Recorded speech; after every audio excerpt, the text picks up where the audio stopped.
Hello, ladies and gentlemen, and welcome to your weekly edition of Weekly Geek. I'm the Clown Prince of Travs. Fuck, I'm the Clown Prince of Podcast, Trav Snell, and I'm joined by Titties, Kirkland Batzer. Titties. Everything's good with the nicknames. Yeah, we got a loaded show already. By the weekend, it was a loaded show, but also we've got a couple more trailers, some news. It's gonna be a good one. So we're gonna stream. We're gonna stream right through. We're gonna stream. We're gonna plow right through. For Yeah, the we're video streaming. viewers. Yeah, I gotta share some links. We're gonna plow right through. We're not even gonna do what we've been watching. Quick links down below because we got lots to talk about tonight. And then we're also after this review, me and Taylor are recording the last episode of the Mission Impossible retrospective. Also, we got the rankings to do, which will be fun. But yeah, last episode we're on Rogue Nation, and it's a cast that's been in the works for many weeks. Things been Rogue delayed Nation. about 3 Fallout. times. Fallout. Come on. Fallout, We yeah, did Rogue that's the Nation. one. Yeah, already did Rogue Nation. So look out for that. And yeah, those are the cheap plugs. We're talking today about Superman, Mission Impossible next week. We've also done Fantastic Four. We reviewed every single film in those franchises, even Supergirl for Superman. They're all on the Patreon tier, the Phase 2 $5 tier. So, skip a coffee and you can get, God, I don't know, what is that? It's almost 20 casts all together, and there's some good times. So, and it's all ad free, just like you could get this episode and every single other episode ad free if you were to support us there. And yeah, lots of fun stuff. There'll be polls coming up in fall for certain movies. Obviously, lots of stuff coming up for the GV10 year. We'll be, I don't know, we haven't decided a date, but soon, I think probably end of May, we'll announce some of the events and what's happening. July and August, look out. It's a good month and a half of just Geek for celebration, so look out there. And a shout out to our Patreon producers: Aaron Braden, April Darkness, Jack Grant, Sam, Superman Mike, God Loves Me 69, Jeremy Renner, Charlie Randall, and Cocktail Clay. Thank you for supporting us as much as you do. Mr. Patzer, how's it going so far today? It's We going didn't talk. pretty. We just opened up our conversation complaining about StreamYard, so we didn't usually chit chat Yeah. at all. We are just like, fucking StreamYard. We love StreamYard. We use them, but every month they do these updates that it seems to. There's a few things that are cool, but a few things get worse and worse. And there's just a new Insider Baseball thing of, man, this is really annoying. So, but I didn't even ask you how your day's going, sir. My day's going pretty good. Yeah, no, I was excited to get the Perk Boys together. It's always a fun time. For those that understand that. Just took a perk right now. Do you yeah. see that? Viewers, I we've saw heard you. that wasn't a saw you guana chugging pill. That was a back. Percocet. Yeah. No, I'm joking. I'm not. But taking it. no, I'm excited to talk about some trailers. One in particular I was much anticipated for, and Fallout 2. yeah, no, I did. I skipped that one actually. It's told you funny to, because you messaged me, off cast, and it's like, yeah, I don't know if you've seen this yet, but you might not have to just for what's shown there. But I didn't even watch it, so there you go. It all worked out there. I didn't even see it in the show notes. Yeah, I sometimes try to, like I said, I'll say sometimes watch the trailers and whatnot before I send them, and sometimes I don't, and I just know notification, Fallout Season 2 trailer, here we go, and then I watch before cast, like, okay, I'll talk about it because there's a few other news bits to talk about, but it's one of these things where I'm like watching, like, okay, there's nothing really to chat about here, so yeah, I try my best, but some things fall, in between the cracks, so. Apologies to the Fallout fans. Did you like the I'm trailer? still talking about or it, it's just not that. we'll talk about them Okay, in the okay. trailers. Also, let's Also, maybe now I section. feel like an asshole because I haven't watched it. You're like, There's- you don't have to watch it, but then now you're like, but we are going to talk about it. So there's nothing. Literally, you'll understand why. I'm not going to talk about it now because for the cutouts, got to make sure it's a specific way. But no, how's your it's day good. going?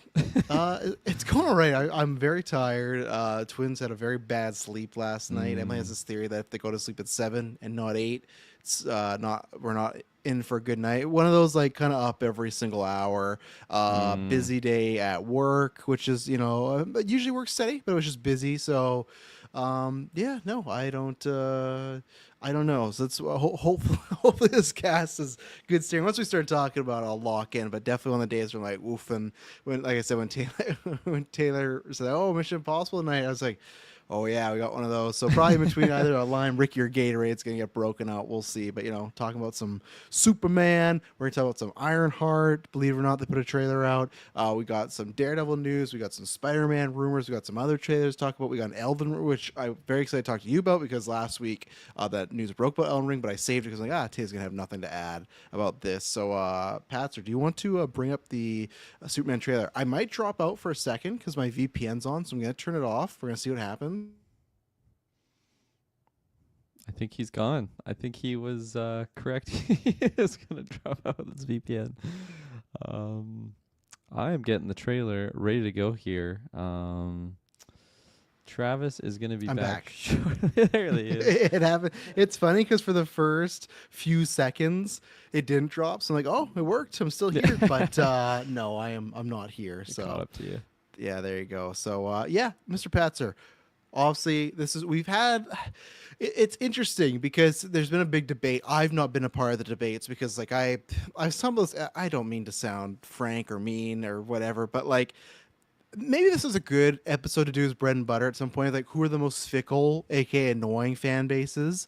And I think I'm not gonna say DC, but I think Superman's one in general. Like today when I'm talking to Emily about like, oh yeah, some people don't like that they use the theme, and some people really hate the trunks. And like to me, there's a difference. Like, oh yeah, I just prefer no trunks. That's fine. But the people that argue about it, or the people that are so passionately like, you can't use the Williams theme, like that's in the past. When it's just like I forget how many people get worked up about Superman, probably because Superman was not like a touchstone of my childhood. He was don't get me wrong, I read comic books with them, saw many films with them, like the animation stuff, like Justice League. Don't get me wrong, like Superman was a part of my childhood, but he wasn't like one of my beacons. It wasn't my like Mount an Inside Rushmore, Out. Yeah, Inside Out when you have like the core, I can't remember what it is. It's like Funland, but like if you were to do those with comic book characters or just characters in general, always it's like, hey, it's like Batman, you got Marvel, which is kind of, I always put X-Men at the top, Wolverine, Star Wars, and then wrestling. Those are my four, right? So same thing, I've always said this before, people might hate me, I always have, it goes Batman, then DC. To me, the Batman brand is above everything in DC. And there's a lot, I love Flash, I love Green Lantern, Constantine's cool. Like DC has a lot of stuff to offer, but the Batman universe alone. So for me, I guess it's just like, that would be a good bread and butter because I know it's that and Star Wars. We know we got those and stuff, but that's why for me, oh shit, how did this start? How did this start about the? Just Superman, you're not as die I got hard it. Thank you. So there's been a big hubbub because obviously I follow some people in the circuit because we have friends that were more in the Snyder Cut thing, and then people that have tendentially met with them, people I've met on vodka streams, so people that were like in those trenches, right? And not that they're the arguing, just that I've accumulated some of those people along the way, and there's been a big hubbub about like the marketing or lack thereof of this movie, and we've gone a teaser trailer which was that was in December, right? Yeah, because I wasn't here, and then we got that crypto scene with Minecraft. But there's been a big thing like there's no marketing. Where is it? Da, da, da, da. And they even hired like the Barbie campaign person that did that marketing, and everyone's like, "Look what Barbie had, and Superman doesn't have that." So today, this is technically the first official trailer. So whatever you make about that, but if you do look, there's lots of like Dairy Queen meals coming up, and they're on the hockey side rinks, all this stuff. They're playing during the basketball games, but this is the first official trailer. Kirkland, what did you think of this? We're getting more. We actually got some dialogue because the first trailer, obviously, we didn't. Yeah, Detoll is right. That's what Superman's all over the NBA playoffs. I've heard tonight they play the full trailer, which I imagine if you're watching playoffs and you don't give a shit about Superman, you're like, fuck, 2.5 minutes of Superman. But yeah, how'd this do for you? How you thinking? When it is starting to use media blitz, do you think this is? I know we'll probably talk about this overall in grand scheme of like, is this going to help or hurt it? You think more people are interested? But yeah, what did you think about this trailer for obviously one of the most important DC aka comic book movies of all time? I know it's a bad pressure to put on it, but as we've heard many times, a little bit different because Minecraft ended up being a hit and Sinners did. So I think Warner Brothers is in a better spot. But beginning of the year, we're getting reports like, hey, Superman bombs, it's over for Warner Brothers. So I think now they got some cushion. Minecraft really saved them, but even then, they still want this to be a big hit. So are you more or less excited or about the same for July 11th? Yeah, I mean, I think I could safely say I'm more excited. I was already super hyped for this big Superman release. I feel like I although I'm not in those categories of fans of what you were kind of mentioning there, I still, Superman's a big deal. He's one of the big pillars of just comic book characters in general, and I think there's just been a lot of build up to this, just since James Gunn personally has got his little fingers in there, and just the whole. I was gonna say takeover. That sounds a little extreme, but If you ask The Rock, it was a takeover. I was making Black Adam, and he came right in. Ask Henry Cavill's a takeover. There's a few people that might describe it that way. There you go. I'll call it the James Gunn takeover then of DC with and Peter Safran. With Peter Safran, yeah, can't forget him. That he's like his crypto to James Gunn's 100%. Superman. But yeah, no, I just feel like this is a big event movie, so for that reason alone, like even without a trailer, I am super excited for this. But I think just seeing some good scenes of David Cornsweet, is that his name? Yep. Yeah, just seeing him actually speaking like on screen as Clark, I feel like I haven't really seen this chap talk too much, so it's nice to actually hear him for the first time in like a full-length trailer. There's some things in here that I really didn't love. Like I really didn't love the interview sequence between him and Lois. Really? Okay. Yeah, I don't know. It just caught me by surprise. I don't know. I've only seen the trailer the one time, so that was just kind of like my initial reaction. To promote this episode, I used this image and I said this was Clark taking simple questions from Lois. It's a picture of John Oppenheimer being interviewed when it's like it goes white room and Jason Clark's like, "Did you know about the news? Did you not? Did you pick Nagasaki?" Like all that stuff, and that's where Clark felt like that for a moment, where it's. I guess he thought he was getting some softball questions, but I will say that's been a point of debate as well. That I feel like I'm more in the camp of liking it, so I'm interested when we get that trailer part. Because there's other people like you that have said like a lot of people say like, "Oh, it doesn't feel like Superman." It's like, I don't know. I've seen Superman yell, but I'll maybe that you're in that camp. I don't know. We'll see where we are. I think I'll enjoy it a lot more when I get the whole scene. It just seemed like it was chopped up, and then it would go from like him just getting more and more extreme, and it seemed like it was happening really fast. But we'll see what happens. He's just a fucking loose cannon. He just just choke slamming her or something. Yeah. By the end of it, hopefully not. Pulling a Joe Goldberg, just spearing her through the. Yeah. Yeah, but I think beyond that though, like I pretty much liked all the other scenes. Seeing some more Nicholas Holt's Lex Luthor. But your denier's over. I had to sit here. I'm in still a December denier. Yeah, I'm still not sold on it. But how you still not? I don't understand, man. He looks so damn good. He looks pretty good, but I don't know. I'm gonna wait and judge the final product when I actually see, because like you don't get a lot of him doing stuff in this trailer. It's just him in the Sanctum Sanctorum. I guess it's not Doctor Strange, whatever it's called. I'm gonna get some flack. Fortress here. of Solitude. Thank you, Travis, for saving me. But the crypto sequence was fun. I'm excited to see him popping off, and I like the moments between Clark Kent and his parents. So I'm excited to see some more stuff of that. But I don't know. It's not a perfect trailer by any means, but I feel like I got the most excitement by just seeing like the date and like a reminder how close we're getting, because this is less than 2 months away now. And we got some juice dropping between now and then, but I am really excited for this one. Yeah, no, this was similar to the Fantastic Four trailer, where that both of these movies, and luckily, who knows how it goes, Brave New World kind of did what I thought it was gonna.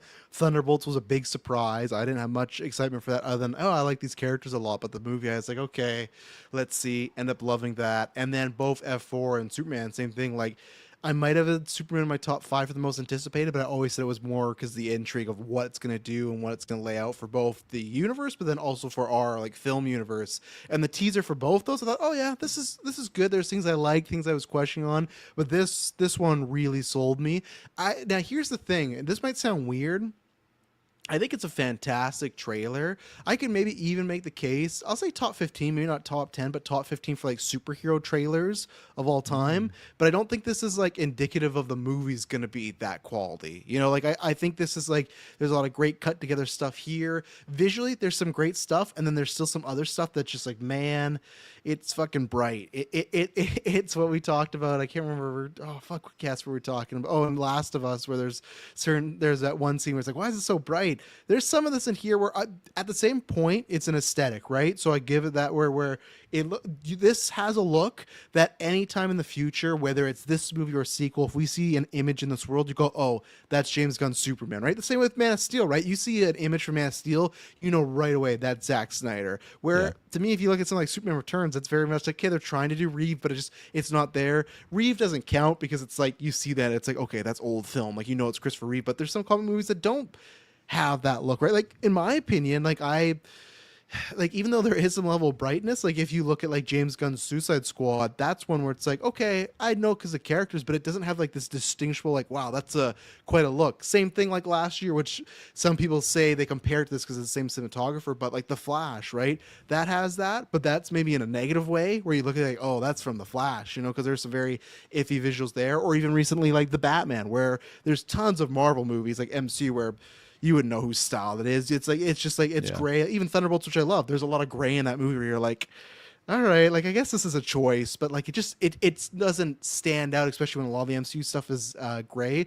It will be interesting. We won't get anything this year, but like when we see a preview for Supergirl or Clayface, like I'm assuming they're not all going to have this bright aesthetic and some of the color grading, but at the same time you want it to be like MCU where it's semi in the same world. So I'll be curious what happens here. But no, I thought this was a great trailer. I think obviously there's like it's like an insta hype when you can use that theme, and I'm in the ballpark where if they didn't use the old theme, I'm perfectly fine. I'm not gonna fucking crucify them, and I'm not gonna crucify them for using it. I am in the camp where I've said going forward they should just bond this, and every time you get a new Superman, sure, use the same theme, but there's always like a variation of it, and I think that this is great. This is a situation where Logan has seen she's seen no Superman. She does not know this theme. She saw that teaser I showed her. She saw the crypto scene twice because once at home and then once they on Minecraft and then this. And like an hour after we'd watched the trailer, she was humming the theme. That's how like iconic and just the core, and not iconic because she knows that's Christopher Reeve. It's just like an easy, accessible, like it sticks with you. It's like a very heroic theme, and I think they've done a good job of like modernizing it here. It doesn't like feel out of place. If you just took the Reeve theme and put on here, yeah, that'd feel a little odd, but here it works with whatever John Murphy's doing. I'm liking the story, even though, and we'll talk about when certain scenes come up, and it's interesting. So, Kirkland, what movie is this from? Superman goes to a foreign country and does something that pisses the government off. That's Man of Steel, isn't it? BVS, right? BVS, What I'm saying? Yeah, and that was close. And it appears that that's also this movie too, right? Where that's a big crux. What movie, Kirkland, is there a whole spiel about like what should Superman do, who he should be? BVS. Yeah, and apparently seems like this movie too, right? So that's what's interesting. Where for me, I'm liking the visuals, and I think acting wise, I'm not like Taylor and Kirkland. No, Holt's gonna kill it, Brosnahan's gonna kill it, Corn Sweat. Like no matter what, even if this is like a 6-7 movie, I think their performances are gonna be like perfect, 10 out of 10, maybe Golden Geek stuff like that. No, I suppose we don't need the piss jar from Lex Luthor. We don't need that. And Diesel says he's watching 5.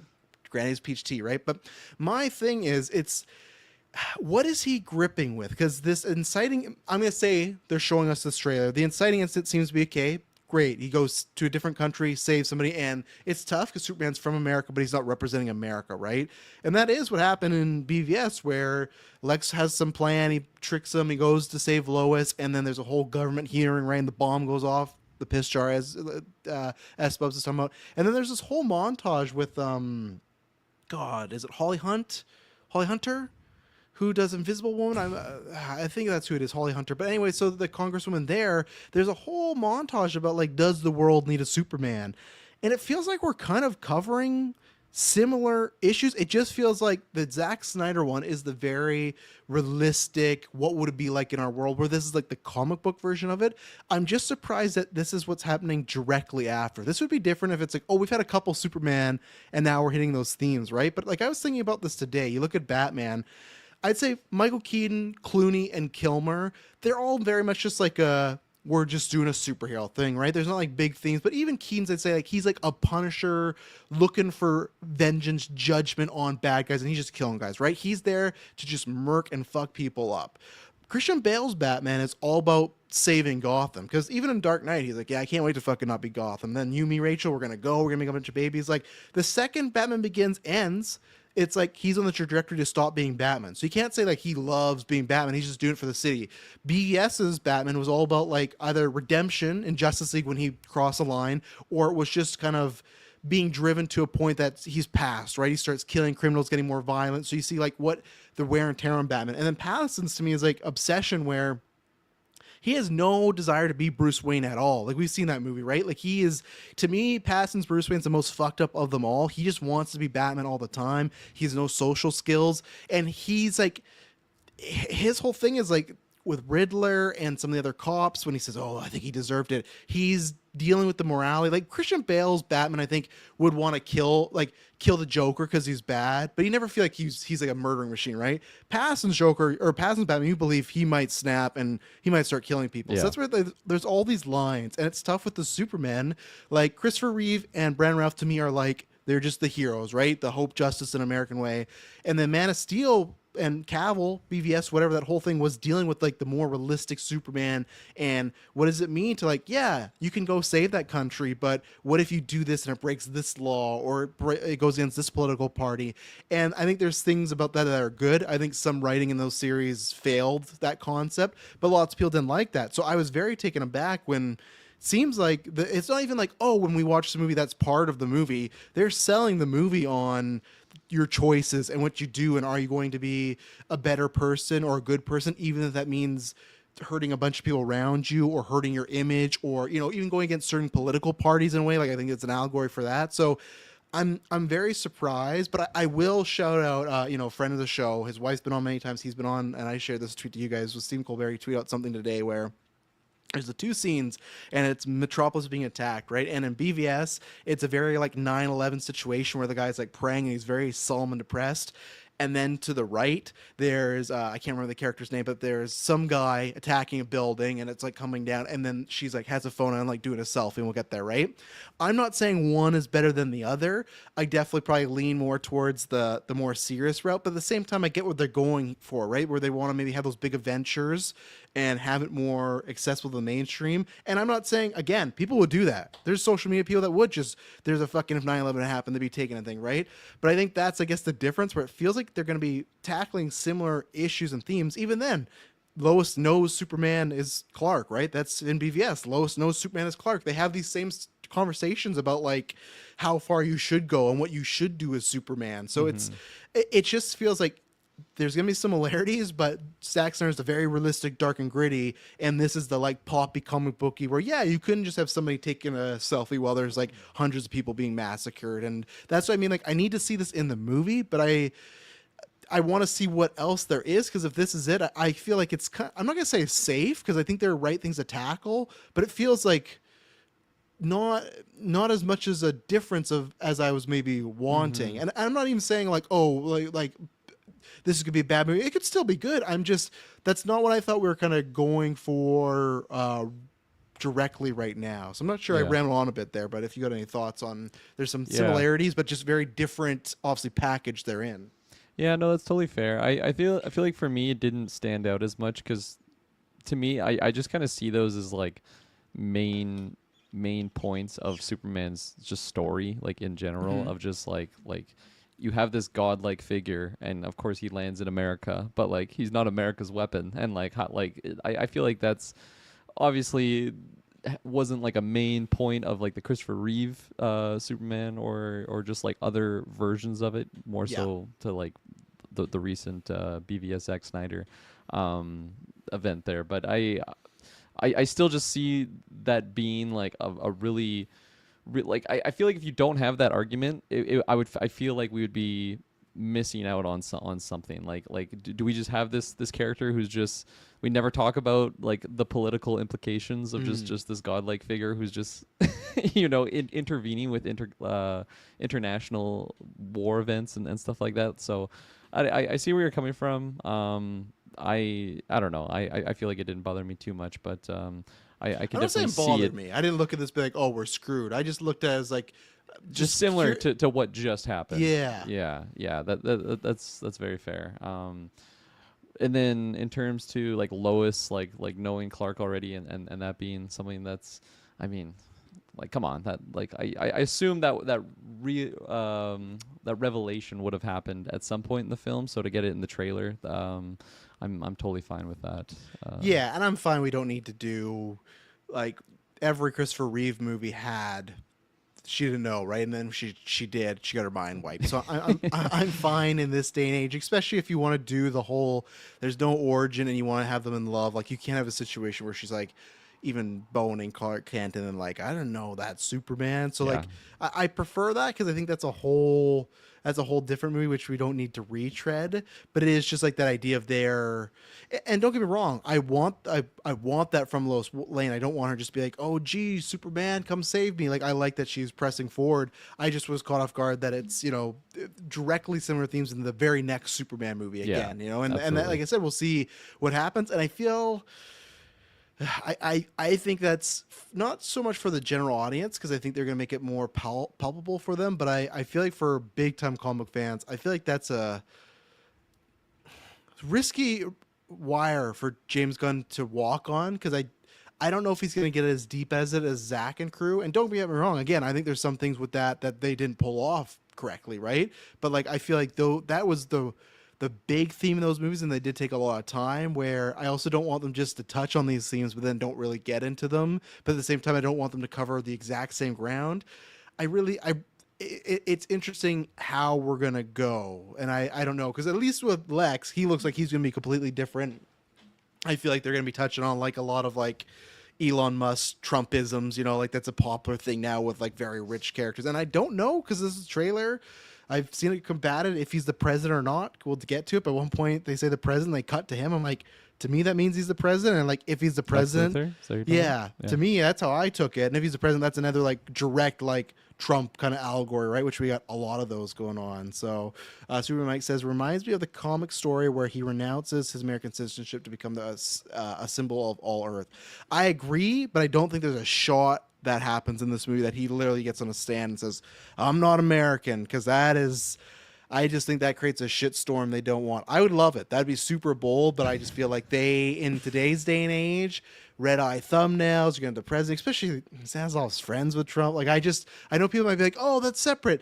It's really not. It's not when you have like the tariffs being talked about and Trump has a Hollywood division with fucking John Voight and Sylvester Stallone, people that are just putting out massive hits right now, right? Like, that's the thing where it's just like, I don't know if they're going to have Superman renounce he's American. I could see him doing something like that, but like I'm not just American. He can't say like I'm Japanese. I'm Canadian. Like, but like say something like instead Rolls of the credits. That's like the last shot of the movie. I'm Japanese. And it's Konnichiwa. Superman. Yeah, each country gets a different version of it.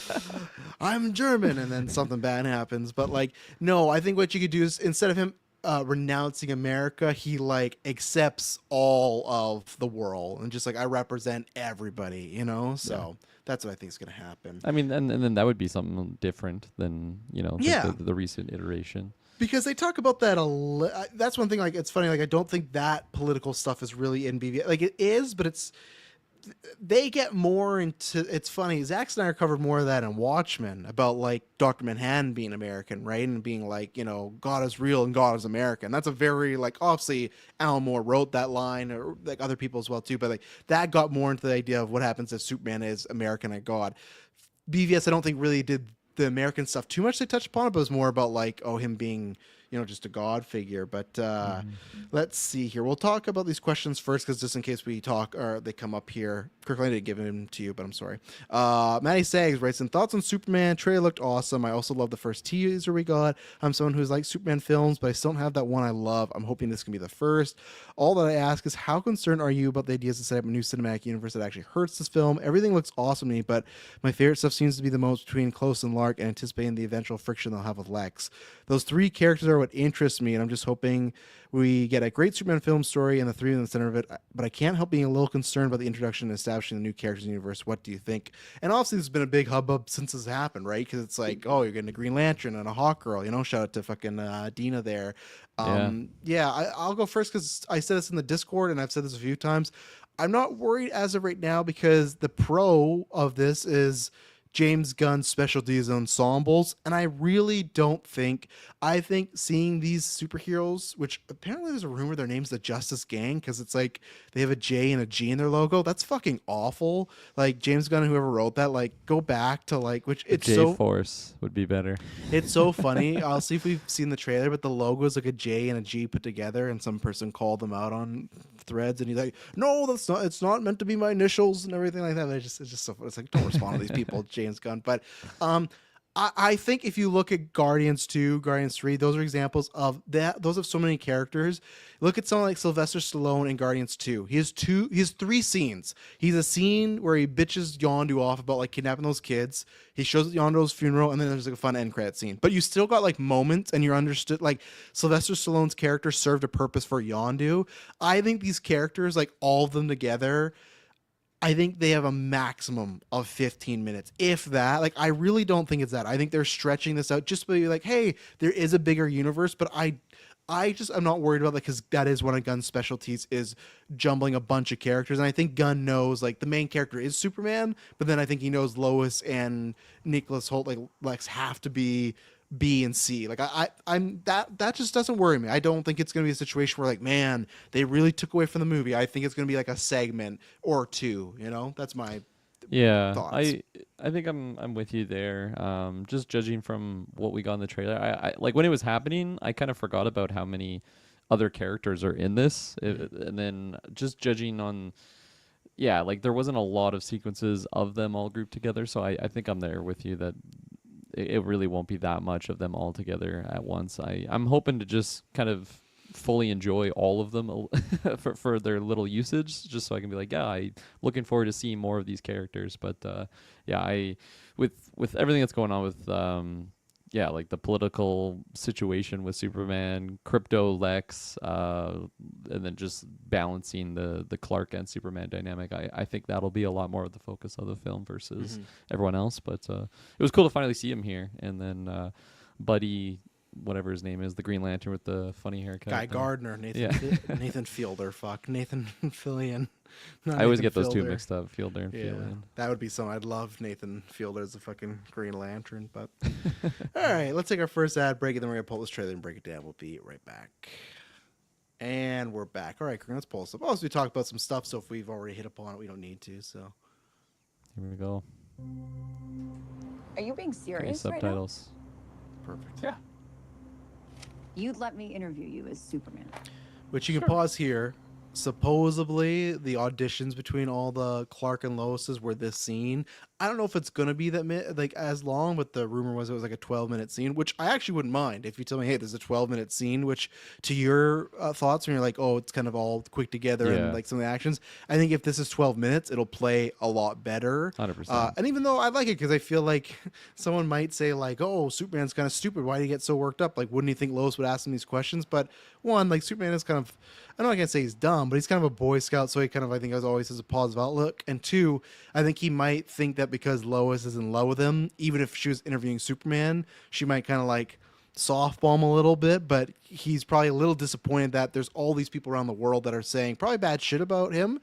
And not that Lois agrees with it, but the fact that she's kind of echoing that must kind of hurt him. So that's where I hope this is a longer scene. But yeah, supposedly this is the scene where how these two and all the other actresses and actors that didn't get the role, how they auditioned for it. So. Fun.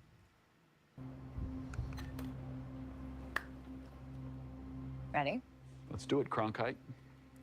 I like that line. Superman. Miss Lane. Can you go back and play Miss Lane again? This guy. What's Miss this Lane. guy? Okay, one more time before he says Miss Lane. Just close your eyes and hear Ready? it, and pretend that Glenn Powell is playing Superman because he sounds exactly like Glenn Powell in that moment. Cronkite? Hit it. Superman. Miss Lane. Yeah, That's I hear it. fucking. That's Glenn Recently, Powell right there. He picked up his accent What from sounds like fucking it. Twister It's or a lot. whatever it is. So The can off the that head. Today, can. the Secretary of Gonna Defense see said that he's 10,000 looking times for before your we see this actions. fucking movie. That can. That's funny. My actions? I stopped a war. Stop to war, Maybe. man. Yeah. Not maybe. Why'd you get I mad at did. him? In effect, you illegally entered the country. This is how. Who's this guy? That's Ultraman. Ultraman. That's all I'll say. Oh yeah. I'd say don't the ask you. There questions you go. around him. Yeah, I'd say don't ask questions. I think there's gonna be some reveals with that character that Not the Okay. one hopefully being people don't interviewed, get out there. Superman. I love though. Go back Did to you like he's standing up, so obviously he's getting Legally worked enter the up. But like country. already, Corn Sweat is like he's a pretty big guy compared to her.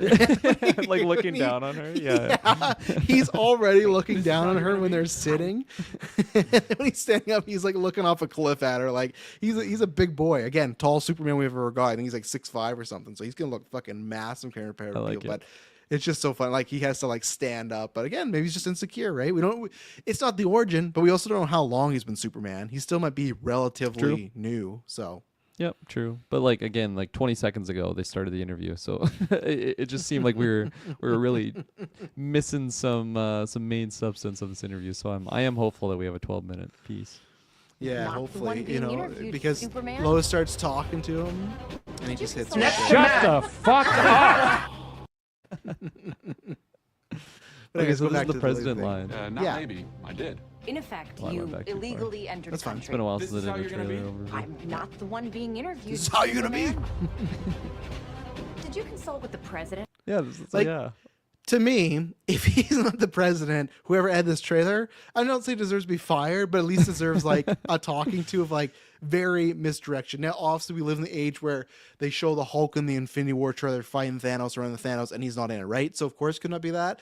But I think like Lex as president, something they've done in the comic book. I think with the allegory. Remember, James Gunn's a guy that got fired because he pissed off the right wingers, and they're like, "Let's go find his old tweets," and they did, and then he got fired from Marvel. Like, we know where he stands, and it is in so much media, whether you like it or not, as far as like the representation of president or government, prime minister, whatever in power that's going to abuse power.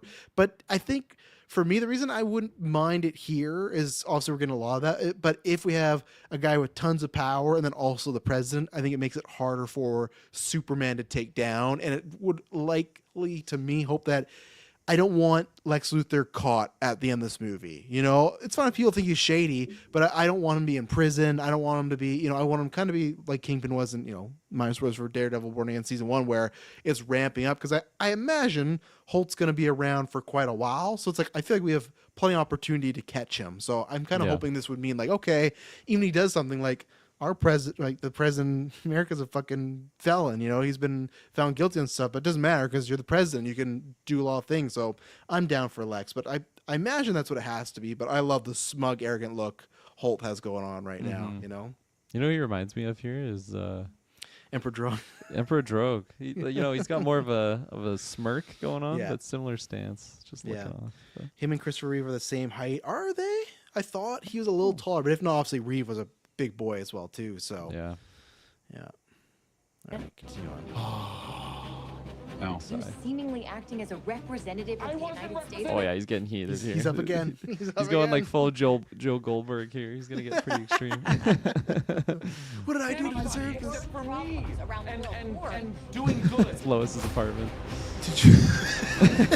Pause right here.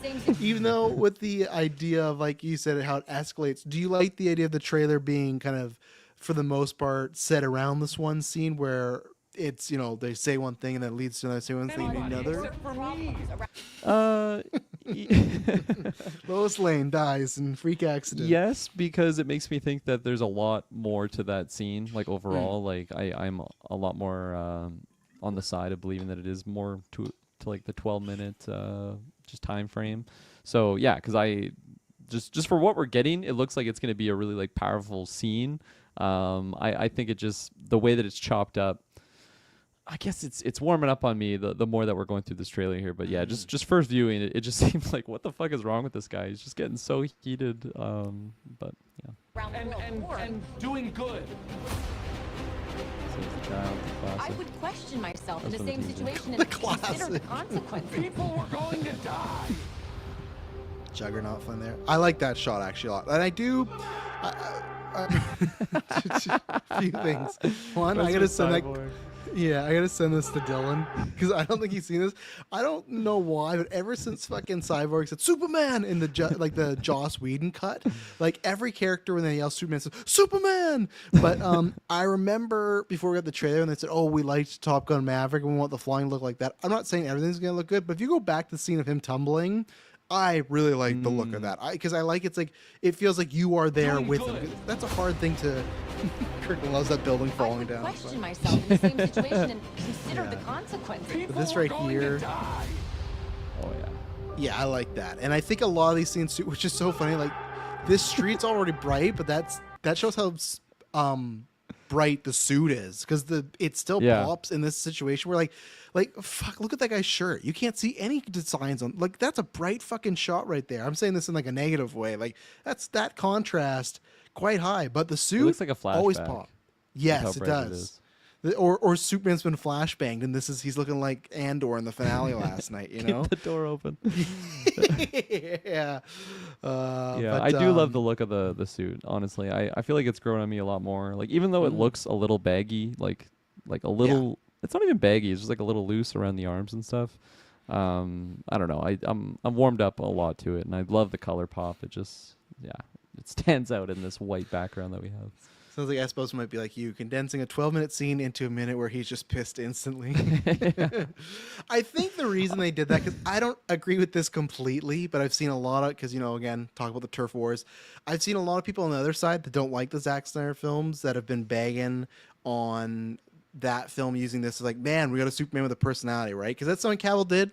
Cavill was very stoic, and when he talked, he was very, he had a cadence about him that didn't break. He rarely showed big bursts of emotions, right? So I think this is them trying to show like, hey, again, what I was saying, lots of themes might be similar, but our Superman's different. He is a bit more like I know it gets mean to Palm. I'm one way or another, but like when Superman's in the court and the bomb goes off, and then when they go back to Superman, he's just standing there like crying, like just show nothing. It's fine. I'm not for or against it. Like I think it's pros and cons, but I think they're showing. I think Gunn's trying to show like my Superman wouldn't be that. My Superman would be like super fucking emotional. Like if he's in court. Honey? Agassi, who is the head. I'm gonna fucking kill you! This is Gunn's Superman. That's what he's gonna be doing, Lois. I don't think he's breaking any necks in this movie either. I think that's one thing, but I think that's why they showed him getting upset at Lois is one to show some drama there, but two to show that's how he's a different Superman. He's gonna have his heart way more on his sleeve, Yeah, Detola agrees with you there. Yeah, there you go. Yeah, and I think we talked about this when we first saw the images of him as Clark. This, to me, very much invokes. Doesn't look like it's gonna be as powerful as a scene, but this is very Toby Spider-Man 2 civilians, even Spider-Man 1 civilians helping out the hero, right? And that's where they're doing this, and that's where one thing we said, hey, I'd be down for if you can capture, some of that cheesiness of the Tobey Maguire movies, but try to refine it. I think Gunn can do that. And I do like the idea of, because Metropolis has to be a character itself. And if you can make the people like, Superman's a fucking god. This random guy shouldn't be helping him up, but he is, right? Because like he believes in him and Superman's taking the help. So I think that's to me what this invoked was like, oh yeah, this feels like Toby Spider-Man. And that to me is a major pro, because I think Superman kind of can have that cheese. If any character can have that cheese, I think it's Spider-Man, like with Holland and stuff, and I think Superman. I wouldn't want this from Batman, but I think it works here. So yeah, no, I totally agree. oh, and you hear that transition theme Eyes up here. right Oh, yeah. there. I'm so ready. That's for this, Superman man. right Just there. These flying scenes. The Let's go. combo of like, yeah, hey, eyes are up there. That for me feels like animated Superman. Love that. And then when he again another flying shot, I loved this. This looked great. So. Yeah, and normally I hate these super bright, like just. It's bright again. That sun is bearing down on us right now. This is a full flashbang grenade going on. When you see this movie, they're going to recommend you put sunscreen lotion on, just to go and get burned. Sunglasses, not 3D glasses. Like an just regular Oppenheimer. yeah, exactly. Yeah. We're gonna be looking like Oppenheimer. The white Yeah. And detail sound effects are awesome. Yeah, I agree. Here's the engineer power, just fucking shit up. So also we know plot Look at point. this guy. That's aura right there, Kirkland Patzer. That's a Bond fucking villain right there. That's great. He should Lex Yeah. Luthor should be a fucking Bond villain. But also, you know, a plot point. Who knows when it happens? But Lex is gonna find the fortress, which He always does. We knew it was gonna happen. almost in every movie, right? Hackman Yeah. finds it. Spacey finds it. Even because there's no Fortress of Solitude really in Cavill's, but he finds he goes into the ship where all of Superman's Yeah. shit is. So it's like in every single movie, Lex finds the fortress. So par for the course, I guess. 100%. Yeah, Fortress visually I still love. I think it looks great to me. Yeah. Goes Bob forward. Some kaiju action for Taylor. This shot. You know what this What do you- reminded me of? Is it still there? Is it still there? I know it's still in here somewhere. Okay. Yeah, I still really want to know what's going on in this scene. Yeah. If they just banged it out, because this is the scene where they're talking and, you know, something's going on in the background. Again, it's like no one knows what this is. And I don't agree, but it is something where it is like, if it is a threat, like him and Lois are taking their sweet time. So we'll see what happens. I've liked the theories where it's actually like Green Lantern, people like doing like cleanup, like using superpowers to like clean up some sort of disaster. That's fine. Cause like, oh yeah, Superman can help out later. But if it is like fucking Lex is popping off of some wormhole destroying Metropolis and he's just like, yeah, I did like when you did that thing to me on our second date, you know? Yeah. Yeah. Right there. Looks like Pull it up Lois for too. probably the last one. Oh, it's coming up on the fucking review. Seemingly confirms that this Superman can save his dad from a tornado, so that's good. I'm really excited about Oh, that. nice. Seems Yes. like both his parents are alive in this, so sure, why not? I love this jacket. Yeah. I don't know about the mask, but just the colors on the jacket look awesome. Yeah, I've never been a fan of Mr. Terrific's mask. I think it's an awkward look. It's a look that I think only looks cool in comic books, and even then, I don't know. But yeah, jacket looks cool. Obviously, lots of tech popping off. So Yeah. Superman. Nicholas Holt's eyes are fucking piercing, man. Who are these individuals? I didn't really know. Well, that's Metamorpho back there. This guy. He's somebody that might join the Justice Gang or whatever, but he can I think change his body in the different elements and shapes, and I think people theorize that his left hand is kryptonite right there, and that's how he's helping out these people that look like Master Chief. So Yeah. And then this is probably what Sean Gunn right here. oh, of course, yeah, and there's his wife on the right too. Playing a Hardcore. different character. Hey, I think I would get points for that. I think I still have her I drafted. think you do, yeah. He's an it. Super lit. Somehow become the focal This point shot, of the entire too. world's Yeah. conversation. That's one thing. If you go back with the suit being as bright, it's the shot where he's coming up. There's like a bunch of like dirt or tornado, Somehow become the focal point. and you can just see it. That looks great. I wanted to make that the thumbnail, but it was still too small. But yeah, there's some good aura, like God Superman presence, which you want Totally. from Superman, right? You want to feel larger than life, and yeah, and the I'm wondering what's gonna happen with the Lex Luthor stuff, because I feel like Lex has always, in the movies at least, not talking comic books, he's hated Superman because of his power or because he gets in the way, or even Eisenberg's, it's like a god, like people look at him as a god, right?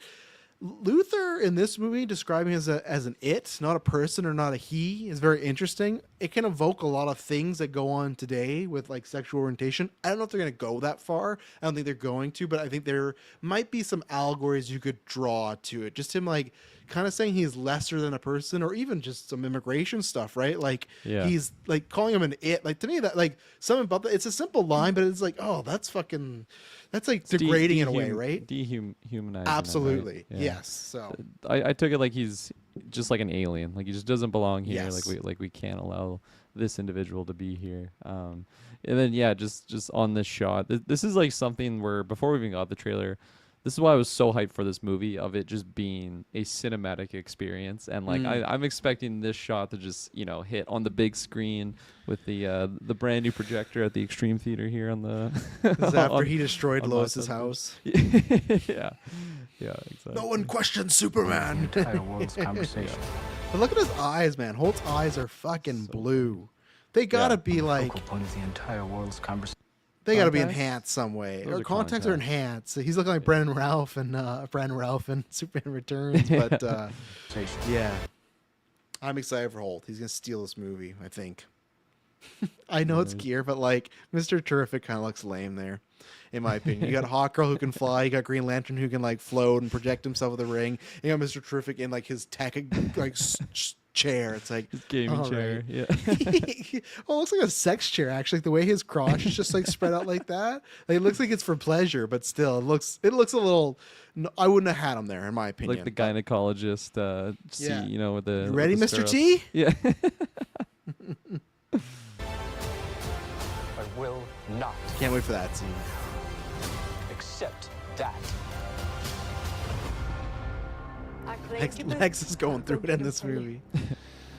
Claimed it Change was. your boots. So I wonder, do you think that means, because people had speculated this, obviously there's been different origins as far as where the suit is.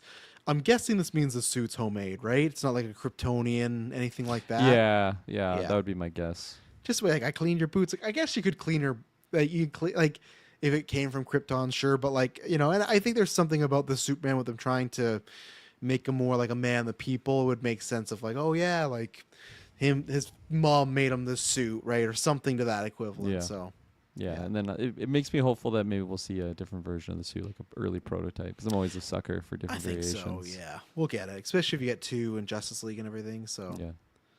I think this kaiju scene's gonna be lots of fun. Yeah. Yeah, it's gonna be popping off. Yeah, I love the theme. I like the usage.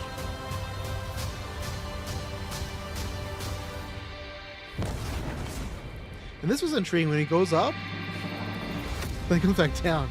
I don't know what the fuck that means. It's not. That is a weird way to end it, because it's like super hopeful. Look how like Yes. happy everyone is too. Like there's Usually Superman. you do that, and then like the dark music beat happens, but it's Yeah. it's like the last shot of the movie, he's like dead. You know, so You have a dog? Man, crypto's gonna do so well for just Yes. toys and merch and stuff like that. toys, merch. I think that's the thing they get in the kids. I think with this trailer Yeah. was smart because I feel like a lot of people recently like they're doing too much with crypto. I think crypto's gonna be in there a little amount, but like, and again, that's something where it's like we've never got a Superman movie with Crypto the dog, right? So Yeah. it's just like that's to me where it's like I'm not, as long as it's not completely awful humor, and usually James Gunn's good with the animal stuff. It's like that's something I would lean on because that does set you apart from different versions. Is this whether you like it or not? Because like, oh, it's cheesy with the dog and the cape, but it's just like again, I think this movie is leaning into some more of that cheese. So Yeah. Detail says it's kind of Spider-Man like, yeah. And then Superbad Mike says Mr. Terrific is canonically one of the 3 smartest human beings in DCU, so he's got that going for him. Oh yeah, he's super smart. I would He's just trust a him. nerd. I just Big don't want to sit in his nerd. chairs. You know? Be like, what are you doing to me? So yeah. Anything Nice. else in this trailer? No. I liked it going through it again. So Yeah. hopefully that makes it just good signs of things to come. I am super excited for this film. It's been a long time coming, and excited to see just a full film of David Cornsweet, because I don't think that's happened to me yet. I haven't seen Twister. He's Twisters, sorry, he's yeah. super minor role in that. And you watched? Didn't you watch Pearl? Oh, is he the movie guy? Yeah, he's a projectionist that oh, fucks that's her and then funny. tries to like dump her when he realizes she's fucked up and it doesn't go Yeah. his way. So yeah, he's popped up here and there. Okay, You know, there so, you go. Nice. Yeah. So, and I recommend everybody. I can't remember what the movie's called. Fuck. It's him and Lucy Boynton. It's a movie where she can travel back in time using music, and it's not a big spoiler. It happens the first 5 minutes. They were together, and he dies, so she's like traveling back, like reliving the moment she had with him. Oh my God, who's in this one? Is Aubrey Plaza in this? No, it's Lucy Boynton. It's she was from Bohemian Rhapsody. You've seen her in other stuff. It's like called like I think the Shay gr- just watched this movie. and It's was called like telling the me about it. greatest song or the greatest playlist or something like that. Yeah, But yeah, I think I yeah. know what you're talking about. It's a cute, good movie, and he's pretty charismatic, and I really enjoyed it. It's a fun comedy romance that's kind of unique. Kind of, I'd say like a lesser About Time, kind of like that, but still well done. So Nice. yeah, so yeah, no, I'm excited to see July. I think it's gonna be a very fun review and everything from the movie side to the business side. Can't wait to see what happens here. And yeah, Superman review coming in just under 2 months, like you said, Kirkland. That's kind of nuts when you think about it. So we will see. You know what else we're gonna be seeing? Ironheart? Maybe, I don't know. We're gonna take an ad break and we'll find out. We'll be right back. And we're back. So, it's funny. Last time we cast Kirkland, I was talking, I think it was maybe Last of Us or whatnot. We were like, oh, yeah, the Ironheart has set the record for the shortest amount of time between a MCU project releasing and a trailer coming out, which, obviously still the record. I think it's like just under 40 days or is 40 days. And then, I think it was Monday, maybe Sunday. It was known like, hey, Superman trailer's coming Wednesday. Because I messaged you, Kirkland. I was like, yeah, if you can move Wednesday, let's do it. So, Marvel and MCU, they knew like, oh yeah, Superman's dropping on Wednesday. And this is to the point where in our GOA chat, usually we share news, whatnot. Nobody shared the Ironheart trailer, and Chris messaged, we have a Marvel Alliance chat with me, Chris, Brent, and David, the new host and host of The Gimmick. Check out The Gimmick. I should promote that. Gimmick, new episode this Saturday with the boys because I'm busy with Emily's birthday, and we got a barbecue going on. So they're doing the podcast, but then... Very excited. Season 2 of GMO starts weeks 1 to 5. Very excited. Yeah, every I'm rooting month. for you, David. Lucky for him, we're starting over. So the season's because there's new DLC and new stuff they added. So we're gonna start over when we start the same fan. But yeah, I'm excited. But yeah, check out every month starting now. We're gonna do an hour and a half stream of GM mode and do the weeks 1 to 5. But anyway, so. We were like, oh, that's really dumb for them to put a trailer out today. And Chris, he's busy, he's a principal, end of school year. And he's like, oh, I guess. Probably, if I know my man here. But he's like, oh, I guess they were smart. They didn't drop that trailer. And I'm like, oh, no, they still dropped it. And I even went back in our Discord, like, no one dropped it. This is not indicative of the quality of the trailer. It's just indicative of, like, there's been very little promotion for Ironheart. And it's just like, the day you're going to drop the trailer is the same day as Superman, where this didn't even make a blip on the radar, like talk or like the biggest thing I've seen joked about, because Mike brought it up. I know his real name, Dave. I was going to call him Film Junkie. I know he's Film Junkie, but I just, that's his superhero name. I know him personally, but same thing as making the jokes. Like the most people have talked about is they're previewing this using Coogler's name all over. Like you see the Ironheart poster, it's like Ironheart, produced by Ryan fucking Coogler. Like in the sneak peek yesterday, it was Ryan Coogler, and like, yeah, he is producing this, but like, I don't think he directed any episodes. I don't think he wrote any episodes. He's just like producing, which is still going to be a big role, right? But it just feels like this. It feels mean to say, but it feels like the show's kind of dead on arrival. And I think I said this to you last week, where it's just like, I think there's a sense of like, I don't know if I'm ever going to see this character ever again after this, And I think like Marvel knows that. I think we all know that. There's just like a sense of like, is this really like an actual thing? Like, are you getting behind this, or are we just waiting 5 more years and you're going to recast Iron Man and we're back, right? I thought this trailer was like good, but like didn't get me overly excited. I don't think Ironheart needed a direct spinoff right after Black Panther. I'm not excited for this for the real world stuff, but also for the trailer. It's like, yeah, it just looks like general fare. Who knows? I ended up really liking Agatha, and obviously Thunderbolts, like the trailers, I didn't think were bad, but they didn't make me super excited. So maybe this can be that again, where my low expectations can do that. They did reveal that they're dropping the first 3 episodes week 1, and then the last 3 will go weekly, which I'm kind of happy with, because even here to Behind the Fourth Wall at GeekVerse, we were like, oh, are we going to review all of Ironheart, or is it just going to be like a cutout? Because like, I don't know how this show's going to do, but with it only being 4 weeks, it's like, okay, we can record retros and stuff around it. So, if they are trying to promote this, not a good day to drop this. They shouldn't have dropped this during Superman, but I thought the trailer was good, but didn't get me less or more excited. Just like, yeah, this is a thing that's happening. I like the actress that plays Dominic. I think her name's Dominic Thorne or something like that. I like her. I like Anthony Ramos, who is the bad guy. Twister. Twisters again. Yeah, Alden Ehrenreich, I'm liking more and more as the years go on. Like, he was great in Fair Play. I really liked him in Oppenheimer. So obviously he's gone past the black hole that was Solo. But this did nothing for me as far as moving the meter. I guess the only thing I can say is like at least it didn't look awful.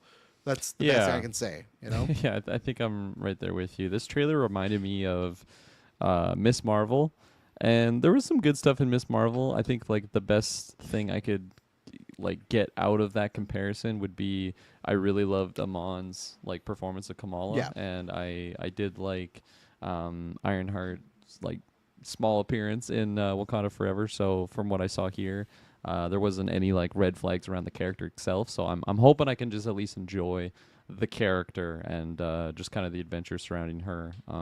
That's kind of like my my best case expectation, and if it's anything better than that, I think that's a win for sure. But yeah, it had a certain, because yeah, I think I agree with you. I don't think it's a bad trailer, but it just had a certain something to it where it's funny, we were just talking about like the brightness what the Superman trailer had. Like this had like a filter on it, but I can't pin on what it is, but it just, in my mind, it makes me think of Miss Marvel, which I didn't think looked bad like going into it. Obviously I think it like steep decline as the season was going on in quality. I think it just got worse and worse. But I was at least sold on the trailer, and the trailer just seems to be that quality. So hopefully it's better than what we got there. And yeah, I was intrigued by the villain, because the Hood has been just a big mystery, I think, since I've Great found What out If about episode. the character. It Sorry? was great What If episode. I wasn't there for that review, but Yeah. that was good stuff there. But Great Marvel Snap card. So I have yeah. high expectations for this character, and I see- I kind of forgot he was the Hood until he is the obvious hood on. Yeah. and he's shooting his gun there. But yeah, I see down below me you have the trailer. Is there something you want to watch from the trailer? just Ryan Coogler. I just wanted Okay. to, in case you missed that, yeah, he's a big part of this. He is a big part of it. Yeah. Like, you can play it if you want, but I don't think I have anything I specifically mean, to... I just assumed because Yeah. the note said Ironheart breakdown, you know. But I guess it did, but that was before. I watched this trailer like an hour ago, and I was like, you know, what is there really to... Like, it's been demoted. It's walking the plank. yeah, like we're talking about it. Plot is okay. She wants to make something iconic. She's gonna involve with the Hood, who's gonna turn into a life of crime. She's gonna realize, hey, I shouldn't be doing this. And then the Hood's gonna be like, oh, I don't like that. And then they're gonna fight, and that's what's gonna happen. And then the only thing I think we've talked about this before, but Alden Ehrenreich is like rumored to be playing Obadiah Stane's son, which is kind of funny because like, okay, like, you know, they look enough like what I was. We'll see what happens. Oh, has the trailer back up. He like. They do this whole thing, right, where she goes down to this guy's basement and there's all these weapons and they're kind of making jokes and everything like this. I don't know what the fuck's going on. I've said this for years. They brought him back for What If. Why is this character not Justin Hammer? Why is she not talking to because the whole joke I feel like is this like guy? No. Yeah. At the end with Alden Ehrenreich. Oh, okay, sorry. Yeah, when it's just like it's like a bunch of weapons, but they're like making jokes. And he seems like, oh, why, you know, my bunker's really hidden, and he said something about like it being secretive, but then like, oh, what about that sign? It's like, oh, there's nothing wrong about like a fun sign. Like, to me, he just felt very Justin Hammer coded, and I do not understand why. And I know there's rumors he was supposed to come back for Armor Wars, but Armor Wars is fucking dead, so it's like that's gone. So it's just, I don't know why. Like, between Iron Man 2 and now, that guy won an Academy Award. You can say Academy Award winner Sam Rockwell is in Ironheart, but no, they got Alden Ehrenreich, which who knows, maybe he wouldn't do it, but yeah, no, and the suit looks cool. Be some fun action, but I just feel like this is a situation where we know exactly what to expect with this show. Maybe it's gonna be like Thunderbolts, where it's like, oh, this can just be Suicide Squad, right? And it was 2 Point, but we got something more. My worry is just like I said here, she does some crime, Hood and her break off, they fight, it's nice to see some of these nighttime shots in the trailer though, where you can see stuff. So I'll give them that kudos as well too, where you can clearly see what's happening in the action. Like this guy, this is fucking Justin Hammer. Like, look at his whole setup. Yeah. You know, so Yeah. Fair enough. Yeah. I agree with you. Yeah. Yeah, no, I'm a big fan of CGI usage in nighttime shots, not so much the daytime shots. So the more the merrier. I think the first time I saw like the images of the trailer of her in the suits, it looked a lot worse than it did like actually watching the trailer. So yeah, no, I think it looks pretty good. And yeah, I don't really have anything else to add. It's just here's a fun thing you're talking about the suit. How much? So it's 6 episodes. We don't know the runtime on them all. What is the percentage of how much she's in the suit? like percentage of the whole show. Whole show, yeah. I don't know what that would translate minutes wise. How many episodes is it? It's 6. Let's say each episode's half an hour. It's not, Yeah. right? Or even then, let's say it's an hour. Well, it's tough because that goes. I'm saying I'll say 40%. Okay, I was gonna say even less. I was gonna say like less than 20 minutes. I think of total Oh, runtime. God. At least could like be that tough. version of the suit, I could see her using like gadgets, maybe, you know, Yeah, like cheap like gadgets couple that are things there. easy. But to her, like fully suited up, like how we saw in that last kind of shot there, yeah, I think it's gonna be less than 20 minutes total. Yeah, no, I think it's going to be a lot of her using gadgets and trickery and all that stuff. But Yeah. which could be fun. We can not have to hide behind a CGI quality barrier where if they I don't know didn't refine it that much, it stands out in a log truck setting in a specific episode. But I don't know. We'll wait and see. I'm just not very high on that one. I'm kind of surprised. We even got this project at the end of the day. Well, that was back in the day when they just won a bunch of stuff for Disney Plus, right? Now we're not in that situation, but yeah. Plans change. We could have just backgirled it. Wow. Maybe I won't say that until I see it. Maybe they worked hard. If I'm ranking it. Yeah. Well, what's not getting Batgirled is Jessica Jones. Obviously, Kirkland won't have too much to say on this, but yesterday they confirmed Jessica Jones is coming back for season 2 of Daredevil. Feel like we kind of all figured that was going to happen, but I think it's smart to get it out there. She's going to be filming, and I think they'll use her kind of similar as Frank, when it's oh, well, we've confirmed him, and there's always a lot of in promotion hinting or showing him off, but you didn't know how much you're going to get him, where you're going to get him, and I think they're going to do the exact same kind of roll call with her, because again, I don't think they've confirmed that Frank is in season 2 Daredevil, because we know he has a special, right? Maybe he will be eventually, but I could see there being a world where you're getting the Punisher in a special and he can't make it for the show, right? Whatever it may be. So I think it's smart bringing back that character, being interesting to see how they're going to use her, if they're going to bring back other defenders, and I'm very excited because it got me 10 points in the draft, because we added a new category this year if a character is announced for a project, and lo and behold, fucking Kirsten Ritter getting announced for that, so I'm very excited. But you never watched Jessica Jones, right? No, I haven't. Okay. I didn't even watch Defenders, so I haven't seen any Kristen Ritter in the Marvel universe. So I think it's really cool. I'm a fan of hers. I feel like I haven't seen enough projects of hers, but she's an interesting actress where I haven't seen anything led by her, but just appearances, and I feel like all of the cameos are just they singe in my brain. Probably just to the quality of the performance. The classic Breaking Bad. Not gonna make you guys. She popped up a couple times in some old ones. Yeah, gonna be no Jessica Jones retro for that one. No. Season 1, if that's the case, sure, but that would be it, because season 1 you could argue is the best show, best single season on Netflix Marvel. It's damn good. David Tennant as Kilgrave is fantastic. It's amazing, and then season 2 and 3 are massive nosedives. Those were tough binge reviews for Dylan and I to get through. it was not good, but curious to see what happens going forward. Obviously, it's great to hear that we're getting this and it's around the corner, so we'll see. Another thing we could be getting is, so this comes from a C-tier scooper, so we're going to talk about this. So Spider-Man, we still don't have any more casting other than Sadie Sink, and I thought there was one. Oh, no, they did. Do you watch The Bear? No. Okay, so there's an actress on there that cast. She's a cook, but the big thing is I can't remember her name, but she's of Puerto Rican descent, and she's an older woman. So I imagine you know what everyone jumped to for that casting. No. I wasn't listening, sorry. Not confirmed. You just pulled a Taylor on me? Hold on. Okay. Ask me again. He's pulled a Taylor on me. He's on X videos, cruising for Superman videos. I'll make the thumbnail. That's what I'll say. I said, Kurt will make it on thumbnails. I said that last week from The Bear, there's an older actress that's Puerto Rican that they cast. Do you think Puerto Rican female actress? Older. Late older, 50s. Late 50s. Puerto Rican. I'm blanking on the Puerto Rican part of that description.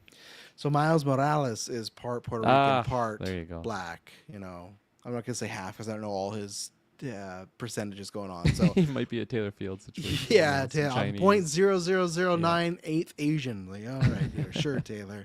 But we got that, and this is from a C tier. This comes from take it with a grain of salt because the scooper even said that. But we'll see, because it's been quiet on the front so far. We got Say Sync, we got this one. It's been said that Ned is coming back, and it's also been said that Zendaya is coming back, but her role's been compared to the size of Homecoming, so which I'm fine with. If she's gonna, I don't think she needs to be in there, but of course she's a big star. There's some ties. Her and Tom Holland are either getting married or about to be married or are married, depending what fucking gossip rag you see on the internet. But I'm down for that because I feel like, okay, if you have to have her in there, use her in a small role. But here's some other tidbits going on. Marvel Studios has concept art of Daniel Wu as Mr. Negative. Daniel Wu is currently the frontrunner for the role, but no decision has been made yet. Peng Zong, I hope I'm saying that right, is the fight choreographer for Spider-Man Brand New Day, best known for his choreography in Shang-Chi. Daniel Destin Creighton's one condition for taking the film was getting rid of the multiverse plot and soft rebooting Spider-Man in the MCU. The film will be far more grounded with an emotional depth to it. The other Spider-Man who were originally going to appear in the multiverse version of this film will be making their returns in Secret Wars. And then they were asked a question. They also asked, because we'd heard rumors about this being a multiverse thing, and they said, hey, well, if there was a story planned out, are we going to get that? And they said you would see that kind of sprinkled throughout Doomsday, Secret Wars, etc. So obviously, we're never going to know, because maybe we'll know in like 10, 20 years. That's when they usually get stuff that comes out. But it's funny the trajectory of this movie when we never had a director, but it sounded like, okay, it started off with we're doing like a grounded Spider-Man. There was rumors like Fist was going to be in there and Daredevil and a bunch of other stuff. And that was like, I don't know, year one, but let's just say like act one was that. And then act two was like, oh no, it sounds like it's multiverse. We heard like Andrew's coming back, all this stuff, certain villains. We even heard rumors about Defoe. And again, this is a C tier scooper, so who knows? But then it's like, okay, now it feels like act three, we're back to a grounded movie, but it's like a different type of grounded because, well, it's more emotional and it's Mr. Negative and, you know, there's no multiverse aspects to it. So obviously we've talked about this. This is probably a dumb question, but just in case people are listening for the very first time, how would you feel about a Mr. Negative as the main villain? And Daniel Wu, who I can't remember, I thought I looked it up and I'd seen him in something, but I can't remember. I pulled them up and I did not really recognize any projects. Yeah, that I've I seen think the him. rumor going around. Oh, I think did that rumor even say that about the concept art? Did I say that in that rundown that there's concept art of him? I think that's where the rumor is coming from. That apparently there's like someone who found leaked concept art, and it's of that actor, which doesn't always mean that's the actor that's going to get cast, but sometimes that does mean that, hey, they've had conversations and it's an idea of what is. But to me, at least, even if it's just like, if there's fucking, to me, concept art of any Mr. Negative, that to me hopefully means, oh, we're doing Mr. Negative. Yeah. You know? Yeah, I'm a lot more intrigued. Ooh, there I go. I'm a lot more Your camera intrigued. goes in and out a lot nowadays. What's going on? Are you just half naked? It's drying up. Yeah, the Oh, yeah. well on that webcam is it's getting expired. But with Mr. Negative, I feel like I'm a lot more intrigued by just the idea of him being in the project, like more so than the actor pairing. Whoever they get, I'm sure is gonna do a fine job. Yeah, this guy's done a lot too. Like I've seen, like I saw Warcraft, but I couldn't tell you who he was. I saw Reminiscence, which I liked a lot more with Hugh Jack, but I couldn't tell you who he was. So yeah, it seems like he was a bigger star like, internationally, but like he's been in fucking 84 projects. So I'm not gonna question his ability. I think He's he'd no be greenhorn. fine. Yeah. Greenhorn. Yeah, you know, like he's green. He's a greenie. He's new. Why'd you call him a greenhorn though? That's what they say, right? If you're a No. greenhorn. Google that for me. Greenhorn? Confirm. And horn spelled like with like a devil horn? Yeah, greenhorn. One word. Okay, person who is new or inexperienced in a particular Look at activity. Miko. Okay. I'm use not a words I seasoned don't even vet, know the but I'm no definition to. greenhorn either. Yeah. That's what he said to Foggy. Like, you're cast. 84 projects. You think I'm a greenhorn? Yeah. But no, I think this is awesome. I feel like I really didn't know anything about Mr. Negative until like the Spider-Man PS4 game. So yeah, and that was a really, really intriguing story told around that character, and then just multiplied by him coming back in the second game. I thought I enjoyed the character even more. Oh yeah. So I can only imagine, you know, if we're setting up the story for Spider-Man's movie to be around that character, I'm sure they're gonna do some juicy stuff on there, because I just kind of got a glimpse at what is possible around that character, and really, really interesting look, really, really interesting move sets, and just power level. And I like villains that can be like a classic like mob boss, like the leader, like a kingpin of sorts, but then also have cool powers. And Yes. Kingpin is just that he's, you know, like 99% muscle or whatever the hell it is, which which works. He's got a bulletproof frame. You get shot in the head and he's fine. But Mr. Negative's a little bit cooler than that. Yeah, no, like I think there's I think I've seen I've read some stuff of him, but not massive arcs. So if this does happen, I have a bad backlog of stuff. Like even Absolute Batman, which is everyone says is a fantastic kind of reboot of Batman.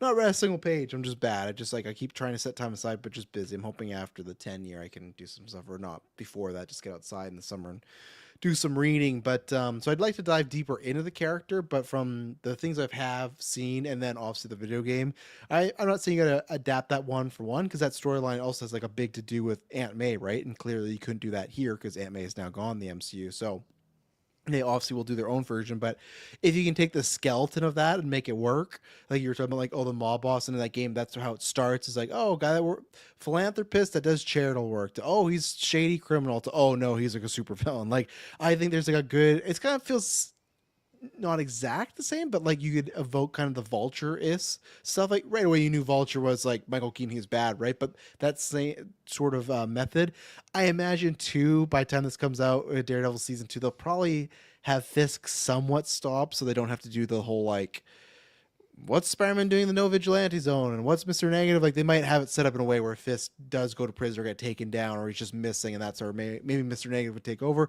or maybe they don't care because they've said that before, where they want to separate the shows and movies again. Maybe they're just like, yeah, whatever, that's so small franchise stuff, Spider-Man doesn't care, he doesn't give a shit about Fisk, right? And like realistically, the way they set up the MCU, like Spider-Man has fought Thanos, like he should really have no problem with Wilson Fisk, like he should. So pretty easy. So yeah, I really hope this is true. I like all the rumors. We've been pitching Mr. Negative for a while, especially before they did the No Way Home method. It was, okay, we did Vulture because you haven't done that before. You got a Scorpion that never became Scorpion, which I'd like to see. You had Shocker, you had Mysterio. So this falls in that trend before the crossover movie of, oh, we're going to do new characters that haven't been done before. And again, we talked about this on the Thunderbolts review. If what they did with Sentry, I think you can do something really cool with Mr. Negative and the effects. Like Sentry and the Void made me believe like, oh, we could do some fun lighting, color grading techniques stuff. Like hopefully, if not, it looks like shit, but I trust them after Sentry, like, oh, we could do something really unique here and stand out, because he does have like a very standout look. That's one good thing about that villain. So, and I think that would be good just to go smaller tier. I think there's multiple threads, and that's the thing, even the game, right? It's like they connect on a personal level in the first game and the second game, and even Miles does, right, with that character. It's not just a cutthroat, he's a bad guy, and I think that's where it helps that he is similar, in the similar ilk of Vulture, Doc Ock, Green Goblin, not so much Mysterio, because Mysterio, like, they didn't connect, right? He was a fraudster. Sandman and Venom, they were messes. So like I think you can get back to that classic Spider-Man villain that many people love of, oh, there's a heart there, he's doing bad things, but he can try to save him one way, or maybe he doesn't. Maybe this Spider-Man's just so fucked up right now he's not, and maybe Mr. Negative reflects that, right? And maybe he sees Mr. Negative doing all these terrible things, he doesn't want to be like that. And yeah, if it's not multiverse anymore, makes me really question who Sadie Sink's playing, because if you just say, hey, it's multiverse, well, that's like, there's so much she could be playing, right? We talk about like MJ and Toby's daughter. She could be playing just a different MJ. She could play Spider-Gwen, X, Y, and Z, right? Like, I guess you could say it could be like a Gwen Stacy of this universe, but like, I don't see the casting, but I feel like I'm now, and I don't want to get too excited, because she easily could just be like, I don't know, Mr. Negative's like adopt a daughter, actual daughter, or like an assistant. Like it could literally just be fucking no character that we're like, okay, it's, classic MCU. We got too excited, but like, I'm trying not to get hyped, but I'm wondering if Black Cat is in play, just especially because like we had heard those rumors before of like, oh, they're talking to Sydney Sweeney, they're talking to Anya Taylor-Joy, who to me felt very like archetypes of a Black Cat, where Sadie Sink I don't think is that. She could prove me wrong. I mean, that's what this will happen here. And it just feels like, okay, if it is more crime based, and to me, if we're talking about like mobsters and people owing stuff, like Black Cat is like an easy character to get in that situation, right? Like of either working for Mr. Negative or stealing something from him that he wants back, and that's how Spider-Man gets in the adventure. Like, I'm leaning more towards it could be Black Cat, and that way you can kind of do like a like, it's the perfect sort of love interest for Tom Holland right now, because if you throw in Gwen Stacy or another Mary Jane, they kind of have to like fall in love or something, where Black Cat, the push is always like, oh yeah, like I do have the hots for this girl, but she's a criminal after all, so I can't really go for it, right? Like his moral compass. So you can have them like share a kiss, but it's not like, oh my god, like Black Cat kiss Spider-Man, he'll never end up back with MJ, like, because clearly they want him to get back with Zendaya at some point, right? So I just don't think they want to give him a great love, and Black Cat is never the great love. She's the side chick or the rebound chick, like she's never the one that he ends up with. So I'm feeling that, but again, she could just be fucking limo driver, and oh, I stole this amulet, I didn't know what it was, so It could very well happen. I don't think she's gonna be the limo driver. Yeah. It's set up in like just a world where I feel like Black Cat is like a likely setup there, but it's just hard for me to like see her as the Black Cat. I feel like she can play so many different roles in there, but Black Cat, I'm not saying she can't, but it's just like really, really low on the list of pairings that I would give her. It's just something we haven't seen before. Yeah. and because like I think both Sydney Sweeney and Anya Taylor-Joy have played, like, let's call a spade a spade. It's like not a sex pot role, but it's similar to that, right? You have to be very voluptuous. You have to be very like, give off that promiscuous vibe. Flirtatious. Yeah, flirtatious. And I'll completely admit my bias here. I think it's also tough for me that I started watching Sadie Sink when she's like a fucking like 12-year-old girl. So it's like, that's not what I jumped to right away where I'm like, oh yeah, Sadie Sink. Like, I'm sure she can seem it's like sexy. The Laura X23 it's like thing, right? Yes. Yeah. I was talking about that on Vodka Stream last week where she's like, I can never be like, I get it. And people own age, that's fine. But it's like, good looking girl. But that's where it's like, and that's where maybe she hasn't done that, right? She played the fucking Max from Stranger Things. That's not a sexual role. And I haven't seen her in other stuff. The only thing I've seen her in is the Taylor Swift video. And then The Whale, where The Whale, she plays like a god-awful, very mean-spirited daughter. So there's no sex appeal about that either, right? So, and even then, the other thing is it's tough for me in general. The always counterpoint is like, and we've talked about this before, MCU is like a very asexual place. Like, characters don't act like that in the MCU, really. Like, Star-Lord did to begin, making a lot of sexual jokes. Tony Stark did at the beginning, but then that kind of goes away. Like, I think the Black Cat we get, and maybe that's it too. Maybe actually, you know why? That makes it easier because I feel like the MCU Black Cat maybe wouldn't be as sexual and like flirtatious and using sex as a weapon or like bad eyelash. There might be some flirtations, but not to the same degree as what we got in the animated shows or the comic books. So maybe that's the thing where it's like, we just need somebody that's like has a good attitude and can have some fun witty banter with Tom Holland, which Sadie Sink could do that, right? I think she can be like kind of a, that personality that's very strong, but I could see her going toe to toe with Tom Holland and some quips and everything. So yeah, absolutely. And seem like the outcast, right? Because Max and Stranger Things is like that. She's like in The Whale where it's like she doesn't belong, and that is Felicia Hardy, right? Where it's like she doesn't belong because she's, criminal with a heart of gold. So totally. Yeah.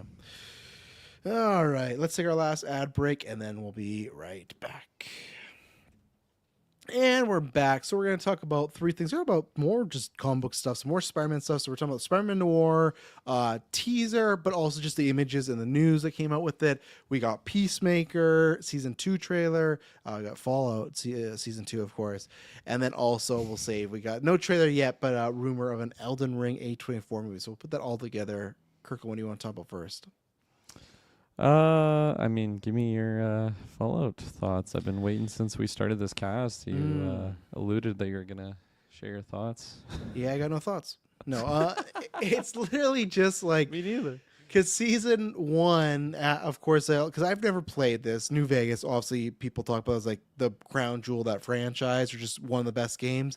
So after when you do New Vegas stuff, it's the characters they like walk up and the sign says Las Vegas. So it's just like a sign to be like, okay. And then it like pans out, it just shows them walking into like a fucking destroyed Vegas. And the news with this too is like, it's coming out in December, which is great because how many shows nowadays does it take? Like, we talk about this Last of Us, Game of Thrones, like you're looking at minimum 2 years before you get a second or a follow-up season, right? So it's nice that we got Fallout last year in the spring, and now in the December of this year we're getting it. Obviously it's kind of a cheat because I'm sure it will bleed into January, but still I'll take like a year and a half over some of these other shows that we just takes forever, even Andor, right? Like when did we talk about that with the recap? Like when did Andor start?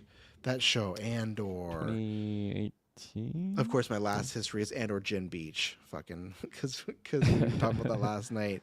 Let's see. So. Not 2018, Kirkland. Disney Plus wasn't even alive at 2018. 2022. Rogue One is what I was thinking that day. But even then, wasn't that like 2016? Yeah, Rogue One One? was 2016. And I suppose, yeah, Stranger Things, time between seasons.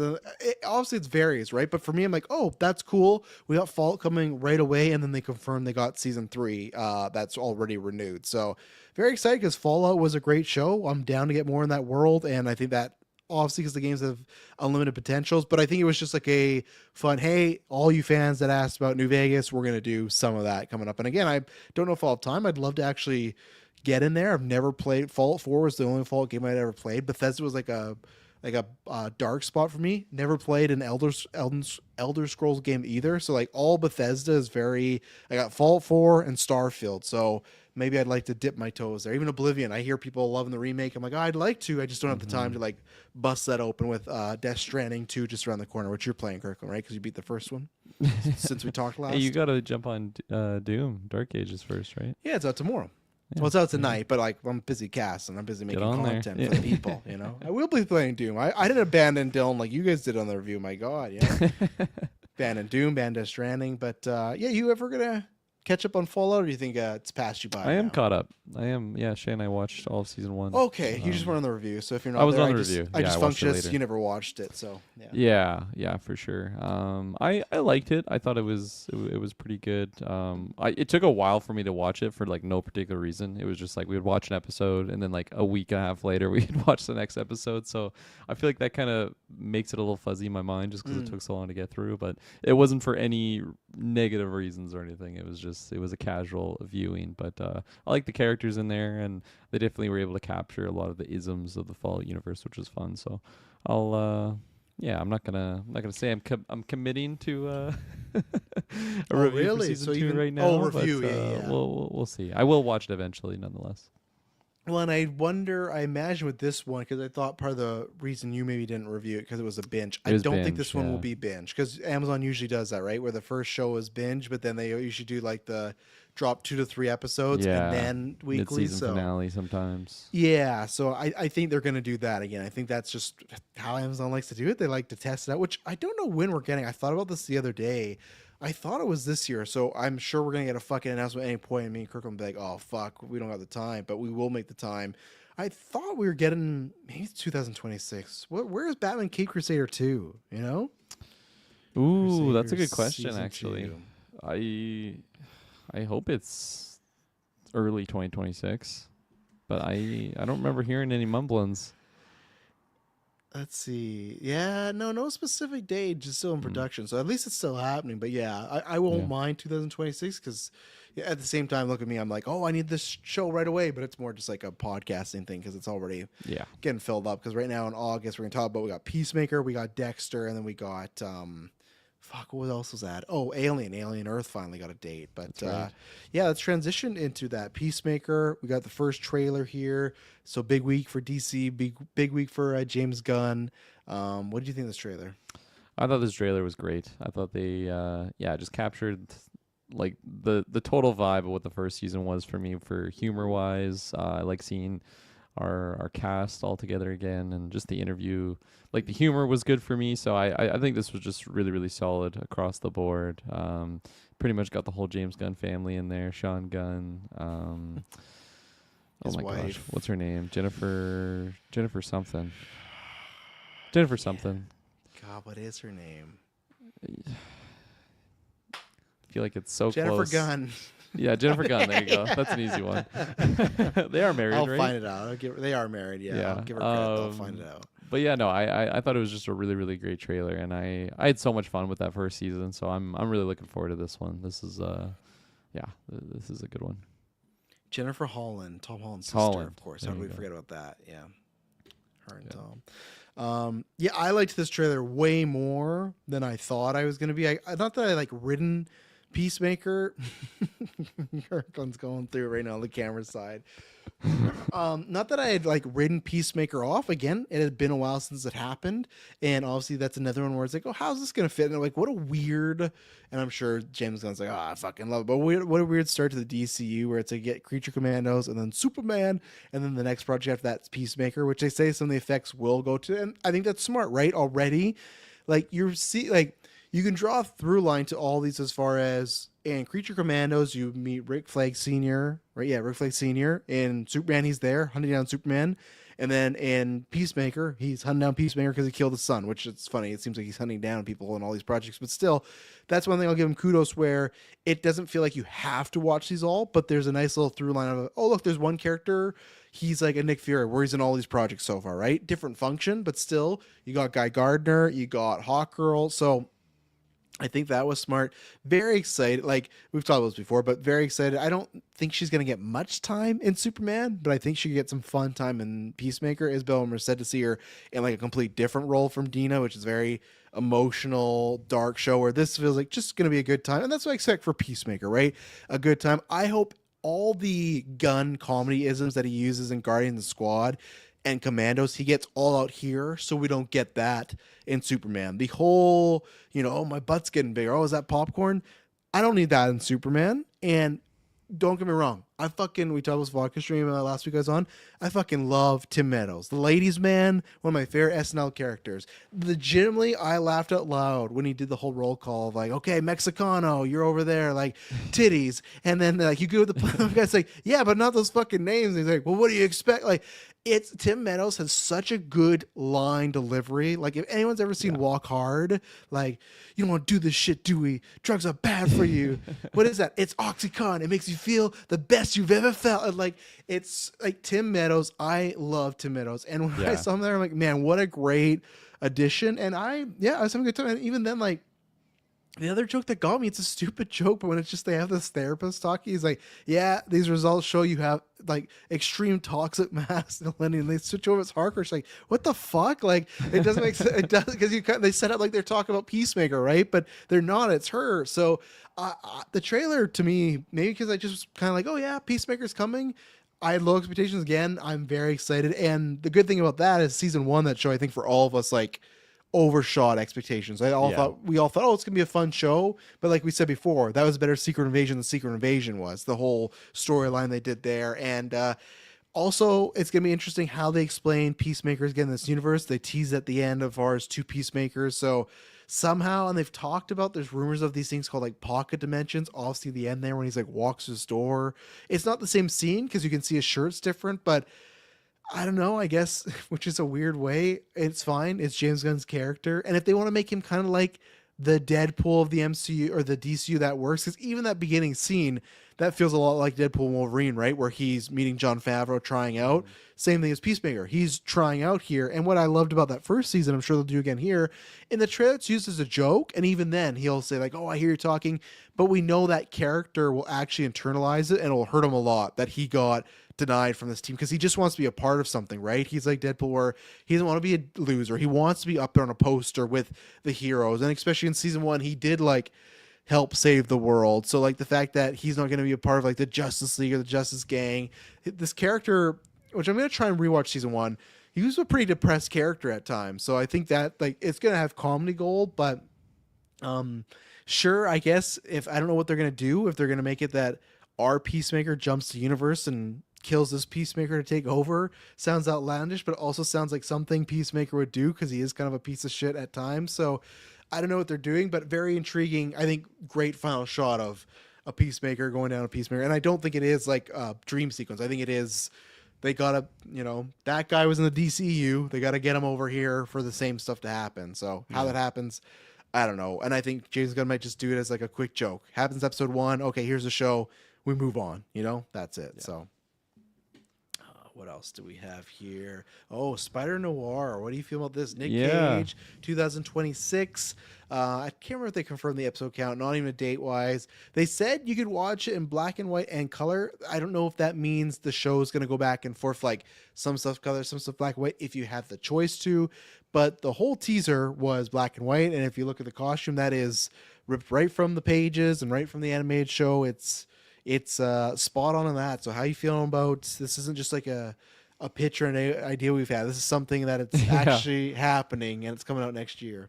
Yeah, I'm so interested in what this is gonna really be. I feel like I knew it was live action, but like until I saw the trailer, like I was scrolling through, I felt like I had seen like so many different accounts post this like little teaser trailer. I'm like, this is a fake trailer. You know, It feels fake. I'm pretty Yeah. notorious for getting caught by these fake trailers, and I'm like, I'm not getting caught here. But I had to watch like a couple different ones because of course they have like extended ones too that people Yes. just add their own little things in there. But yeah, I'm just so interested in the because like this is so original from like any other Marvel content that we've seen. Just the whole idea of taking this character who's like very stylized and like in my mind it like only really works in if unless you're doing like what is it, like a Sin City type Yeah. like aesthetic to it, like that or animated, like that's the only way that this would work. But this is kind of like another tier to it. So yeah, I don't like I don't even know what to expect really going into it. Like I don't know if there's gonna be a lot of humor in there or whatnot. So this trailer did a good job at just making me smell the bait on the hook. You know, I'm gonna be there no matter what, but I'm a little bit more intrigued as to just what the possibilities could be here. Yeah, it's interesting because I think Clay asks us in the Discord, like, what do you expect from the show? And it's tough because like anything that's not been Tom Holland, Spider-Man, or animated, it's been crap, right? But then Amazon, pretty good track record that I trust that the show's not going to be complete crap. I'm sure Amazon has crap, but I haven't anything that I've been interested in that hasn't happened. So all I'm hoping for is just a good, solid, just completely separate by itself thing. Very much, funny enough, in that same vein, Spider-Man or Friendly Neighborhood Spider-Man, like that, where it's its own universe. And I don't think it is, right? I don't think they're going to worry about, tied to Spider-Verse or tied to like this Spider-Man will fight Taylor Johnson's Rhino. No, I never even said that universe is kind of dead, right? Like that's what I mean. Like just have fun, even if, because I think people theorize there's that guy, he's standing there with a cane, he kind of has like some pointy ears or something. I think they've theorized, but I think Vulture has been rumored to be in the show, and I think Tombstone, like to me, it's one of these things where I don't care. Like put fucking Doc Ock or Green Goblin. I'm not saying I need those characters, but like just do whatever you want and be not beholden to anything else that's going on. MCU, animation, like Spider-Man related. Just do your complete own thing. I don't need it to tie in X, Y, and Z. And I think they're gonna do that because I just think like, what's the point of tying it? Just to show on Amazon, like it's Nick Cage, he's playing a Spider-Man type character. Like, just have some fun with it, because then if it works, then you open up a whole nother door, right? So that's where I kind of hope that Friendly Neighborhood, where at first I was disappointed it wasn't the Tom Holland prequel, but then once we got to go, okay, this is just its own what if. It's a multiverse story, cool, and that makes it better for it. They don't got to fit into a tight box, and yeah, I'm very happy because I remember we talked about this, about like, oh, they gotta do black and white, right? And even if like you said there's some color, sure, but if there's an option between color and black and white, I'm not watching a single episode in color. Like to me, like with like you can hear Nick Cage is doing like that slight accent again of like so you got the moxie, like you got that going on, the look, the feel, like I get it. I guess if like black and white really scares you, like I'm gonna watch the color, but like I just feel like that fits with the point, and hopefully the show's shot like that too, because again, you can take any movie or project and turn it black and white, but the best ones are the ones that are kind of dedicated, or at least if it's not the whole project, many moments or scenes are dedicated to the lighting of a black and white project, right? That's how it enhances. Same way like a 3D. You can turn any movie 3D, but if it's not filmed that way, it's not going to look as good. And we saw that. I think that's why 3D died, like in the theaters and stuff, because we got so many just like shit conversions where it's like, why am I paying an extra $7 for like this doesn't look like 3D and I'm wearing plastic? You know, like it looks very minor. So that's where it's like, hey, if they went the extra mile to shoot this to make it look good in black and white, just like Werewolf by Night, absolutely I'm going to do that. And yeah, I'm excited for this. Obviously, this was just a teaser. Didn't give us any story beats or whatnot. This was just more of like a, geez, this thing is real and we're getting it next year. And very excited. It's bringing a lot of loves together. Like Spider-Man, you know, you're a Spidey boy. You got Nicolas Cage for Taylor. And again, it just feels like a fever dream type of series of like, oh, they're actually doing this, eh? They're doing a Spider-Man Noir with Nick Cage. I could believe they're doing a Spider-Man Noir show, sure. But the fact that Nick Cage is in it, it's like, what a fucking wild world we live in. I hope it's good and I hope we get it. And yeah, looks good so far. And like what we're seeing. And I'll just say, yeah, thank you guys for committing to the bit and just doing black and white, or at least most of it, because we talk all the time. You need to do different stuff in the comic book genre, and there's not many of that going off. And Yeah. maybe a movie might be too risky to do that, right? Like pitching people a black and white movie, but a series a little less. So yeah, can't wait to see what happens with that. And then finally, I think it's finally Elden Ring. Elden Ring, yes, this was announced last week. Right now, it's a rumor still. It's in the C tier, a little higher C tier, but not even C plus tier, but C tier, where supposedly A24, I don't know, has got the rights or working on getting the rights for Elden Ring, and Alex Garland, who did Ex Machina, who did The Machinist, who did Men, who did Civil War, who did Warframe, which I've not seen as of this year. Maybe I'll get to it. I don't know. I'm kind of done with war movies right now, but yeah, obviously that would be a Warfare, big time, right? It's not yeah, called Warframe. Yeah, That's like a Warframe's that game. PS4 game back in the day or whatnot. But yeah, Warfare, you're right. Yeah, but what do you think about this? Because obviously you've now dipped your toes this past year into some Elden Ring. What do you think of a movie? Yeah, it seems like initially my thoughts are it's just such a daunting task because it's just such a massive thing to go into. Like the lore like the lore is insanely just deep, I think, in that universe, and it's very it's not like it has like a solid straight canon in like this is the main story, because like in the Souls universes, like they usually have like, well, there's multiple different endings and they're all canon. Like it's all just different worlds kind of colliding. Now I don't think that in order to tell an Elden Ring story on the big screen or TV series or anything like that, and there I go again, like I don't think you need to necessarily cover the same story that we've already been told through the video game. Like you could just tell a story in the world of the Lands Between, or even just other lore of like areas with beyond that.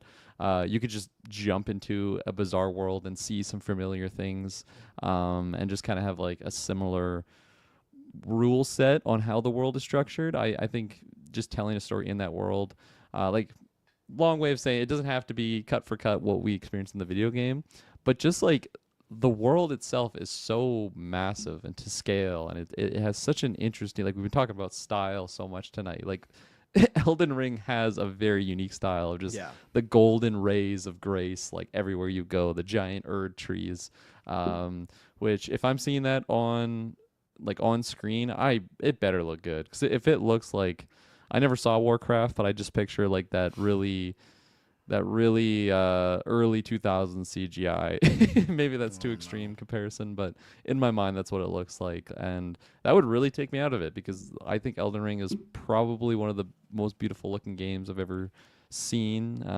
Maybe Death Stranding's a little bit above it, but still it looks gorgeous.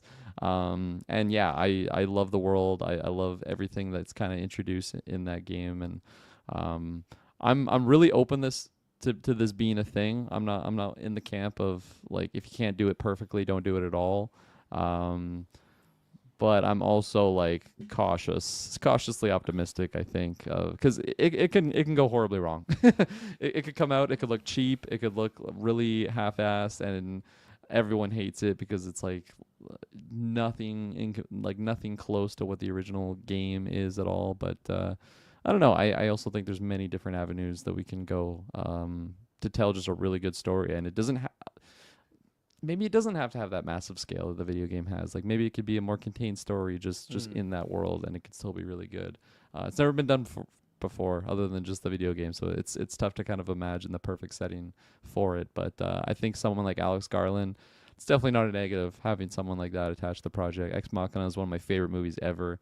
And then yeah, no, I think he's got a good track record beyond that. Because Machinist, that's like an Oscar movie, isn't it? What even is is that the Adrian Brody one? Ex Machina, Machina. No. Didn't you say The Machinist? Didn't you say that? You've mixed up three movies together. So I said Ex Machina, which are Domhnall Gleeson and Oscar Isaac and Alicia Vikander. Yes, I know that movie. Miss Fassbender. Okay, and then there's The Machinist, which is Christian Bale. Also an Alex Garland film, though. Nope. Right? Oh, The Machinist, when Christian Bale lost all that weight and he plays the character that has insomnia. why did you bring that one up then earlier? I didn't. Ex Machina. Let's see. I swear he said The Machinist. I don't you. think I did, Thank but you. maybe we'll have to go S back. Bubs, and- throw me a rope here. yeah, This is S Bubs, gaslighting me. says go back. Be the guy in the chair for us. Thank you, and then come back. And then, but where you are completely wrong is you're saying, "Oh, Adrian Brony, that's the brutalist." The brutalist. So even if I'm right, even if you're right about I fucked with the Machinist, you brought the brutalist into this, and I didn't bring up that at all. That's just you putting another ist at the end of the movie, be like, "That's the one with Brody, right?" Like, They're all the same. yeah. So for me, I'm in what you said, the camp of like completely do this 100%. Like, there's no. I like, okay, yes, there's a negative. They go and make a shit movie. Oh, that sucks. But it's like, I don't think that like hurts the game. It's one of the most popular games of all time. Like, those Souls games are very popular, right? But they got someone like myself who I had no interest in that genre at all. Be like, oh, because of this world, I want to experience it. And like I said, that's a top 10 game for me. I still got to go back and finish some stuff. There's DLC, but it's like, as I've said before, it's just daunting to like, you got to be in that headspace. And right now I'm not, but that movie, what are you as a character? What's your name again? Tarnished. Yeah, Tarnished. Like, to me, just that concept of the Tarnished and you're working your way through that world, you can do whatever you want. You can take the lore as like guidelines because it's perfect. Like, if you're a good writer, you kind of have, okay, you have your script, you kind of have like the idea of what the world is and how it would work, right? Whether it's like, let's see, I said them both. Thank you, S-Bub. So Alex Garland, who did The Machinist, or I said who did Ex Machina, The Machinist, and man, that's funny. I did say Machinist. No, sorry. I meant to say he did Annihilation with Natalie Portman and a bunch of other people. We were both right, and we were both wrong. You were wrong, Brody, and I was wrong about Machinist. But for me, it's like, the like when you write a movie, right? Like when we wrote Adrenochrome, I don't write this all down, but in my head I know, okay, this just takes place in our world, real world, here you go. But if we write a fantasy movie, a sci-fi movie, I would think you have to kind of think about those rules of the world, right? Where you don't have to do that with Elden Ring because it's all there. The guidelines there. So like the lore, that stuff. And sure, there's some of the bigger bosses, but like I just think there's so many stories you could tell that world that wouldn't like impact the lore or even need to use them other than just like, oh, that sets up what the world is, right? Like, I don't think there's gonna be anything that's breaking canon because again, you alluded to already, I've heard like Elden Ring is the game that is Souls, type, Bloodborne type, that has the most story, and it barely has any fucking story. Elden Ring, the game is cliff notes because you're not there for that, right? You're there for the journey, the gameplay, the exploration, but it's cliff notes, the game where it's like, oh, it gives you enough so you're motivated. But then that's it. You have some great like character interactions. But as far as story, you can do anything. So for me, it's just like, it's more A24 just like buying, if they get this, buying the world. So it's like, oh, we could tell a story in this world. And again, when you're talking about like, oh, you don't want to look like Warcraft or whatnot, A24, like, it's funny, they're doing the Death Stranding movie. They're trying to get into bigger budget stuff. And to me, if you talk about Elden Ring, if it's going to be a movie, A24 is one that they're not perfect. They've had misses, but they've had tons of great stuff, tons of stuff we've loved over the years. And for me, if it's like, okay, if they're going to try to do bigger budget, say that 3 times fast. Maybe it's not going to be like a $200 million, $250 million movie, but at the same time, I feel like they might take more care with it versus like, oh, Warner Brothers has Elden Ring, and it's like, okay, I saw they did Minecraft. Now, I'm not saying Jason Momoa and Jack Black's going to be in Elden Ring. Like, that would be a whole different situation, right? Minecraft's more kiddie and youth and has more room to play and do that type of stuff. But with Elden Ring, I want that shit taken dead seriously, Yeah. I want, like, every actor. And to me, the fucking blueprint, and I think I probably used this for Death Stranding as well, is fucking Green Knight. Like, Green Knight, to me, that's a movie that has so many locations that, yeah, okay, you can tell they're in Scotland, they're somewhere where it's like a forest, woods, but there's enough locations where like, this looks otherworldly, this looks like does not belong here, it looks like something out of a mythical story. To me, it's just like, do Green Knight, but just bigger budget for those locations. Like the ore of that movie, the giants, like the monsters, you can do that with boss fights. Like, just pick some of the Elden Ring bosses that are like not as complicated with the heads. Like, there's a couple of them obviously that are like, that might break the budget, but like, just be picky and choosy or create your own one. But that's where for me is like, Elden Ring can be the Green Knight that is the bigger budget, more general audience friendly one of that, right? But that's the story of he's on a mission, has to do something. And again, if you can get some of those creatures or bosses where you're like looking like the Green Knight, like those effects, like man, that's fantastic. Where lots of other studios, maybe A24 does say, hey, the main boss in this, fuck it, we're not doing makeup. It's going to be just a CGI creature. Okay, there's a chance. But if we get like Universal, Disney, Warner Brothers, it's like probably 100% like, we're just going to CGI it. And again, it's not that's bad. We've had many great CGI characters, but we've also had some stuff that's been iffy because they rush these projects, right? So if you could tell me, hey, you could get an Elden Ring movie that looks like Green Knight, I'm pretty much sold. Even if you keep it smaller scale, just do, okay, in those movie or in that game, that map is massive. Like you said, don't do that. Do like a chunk of one part of the map. Yeah. Don't do anything else. Because then what if it's a hit? Well, you can go there the next movie. You can do that, Totally. whatever. Like, don't look at the map, be like, well, we got Lord of the Rings this and have like them go to everywhere in the game. No, don't do that. Like, just pick certain areas or slices and do that. So for me, there's not much failure here. And if you're going to take a chance on these Souls games, like Elden Ring is the one because it was sold like hotcakes. And I think people love that. And like I said, there's people like myself that aren't in that genre that gave that a chance and really liked it. So for me, it's the one to take a bet on. It feels like if A24, because one that didn't fit for me a couple of years ago when we talked about was like, oh, they're trying to get the Halloween rights. I'm like, like I want to see that, but that felt a little odd. Where like Death Stranding, Elden Ring, like these feel like, oh, these are big IP franchises, but they still fit in the A24 warehouse, right? Like I don't want to be like, oh yeah, A24's got the rights to Die Hard. I'm like, well, I don't know if that's something, like, or just name other franchises out there, but A24 Elden Ring, that goes together pretty well. And I hope it happens. And Garlic's a great pick. He didn't do The Machinist, but Ex Machina is great. I loved Civil War. Men's a very interesting movie. Annihilation, I got to get another shot for. Warfare, I've heard great things about. So again, that's not just A24. You got a really talented director. And so I hope it happens. And I think there's lots of upside to it. More upside than down. Yeah, absolutely. I think an avenue where they could run into some problems is if they try to do too much, like right away. If like you said, like they do try to tackle the whole map in their first go around. Let's just start small and then kind of build up from there. And I'm optimistic though. Yeah.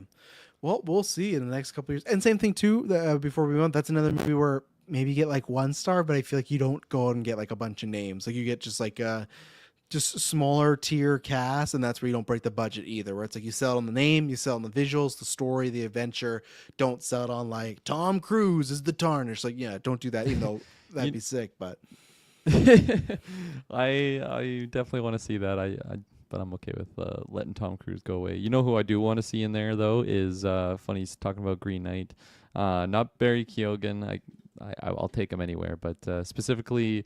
Like the King guy who's also in Mission Impossible Fallout, and Lane, that actor. Yeah, with, like, and he's interesting Galactus, voice. right? I can't remember. And he's fucking in what's the witch movie? Oh, the witch.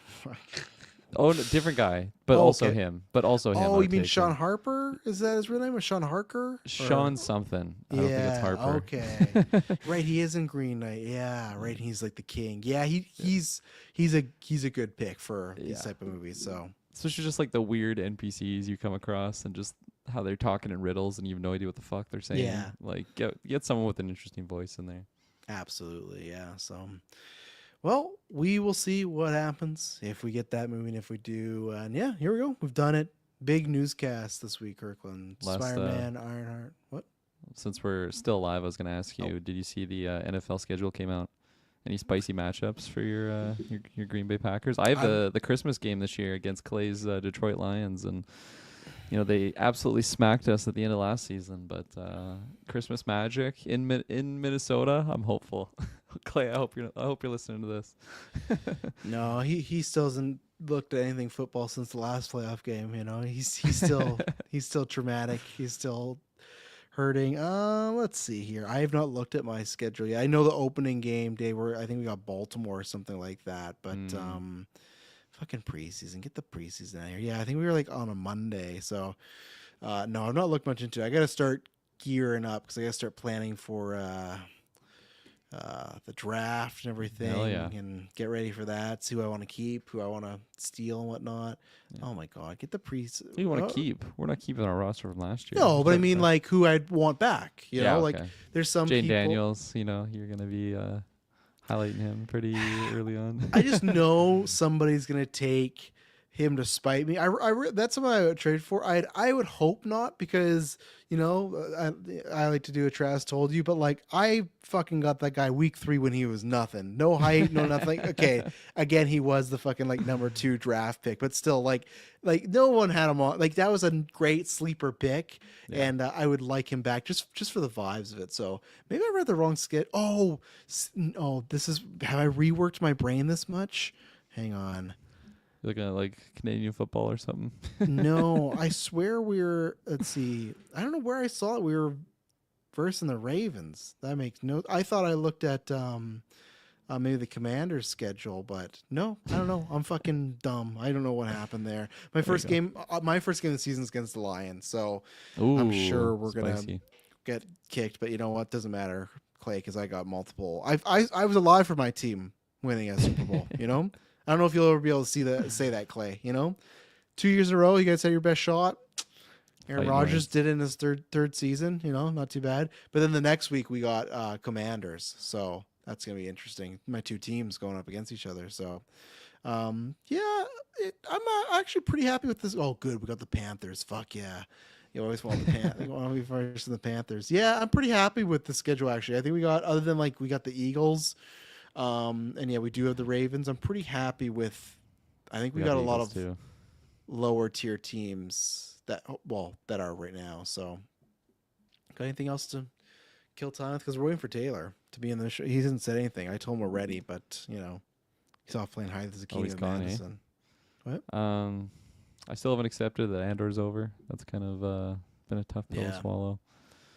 Clay man in the Discord. Do you see these hot takes he's dropping? Yeah, he did. What did he say? Did he say something else tonight? I thought he maybe came around the band or whatnot here.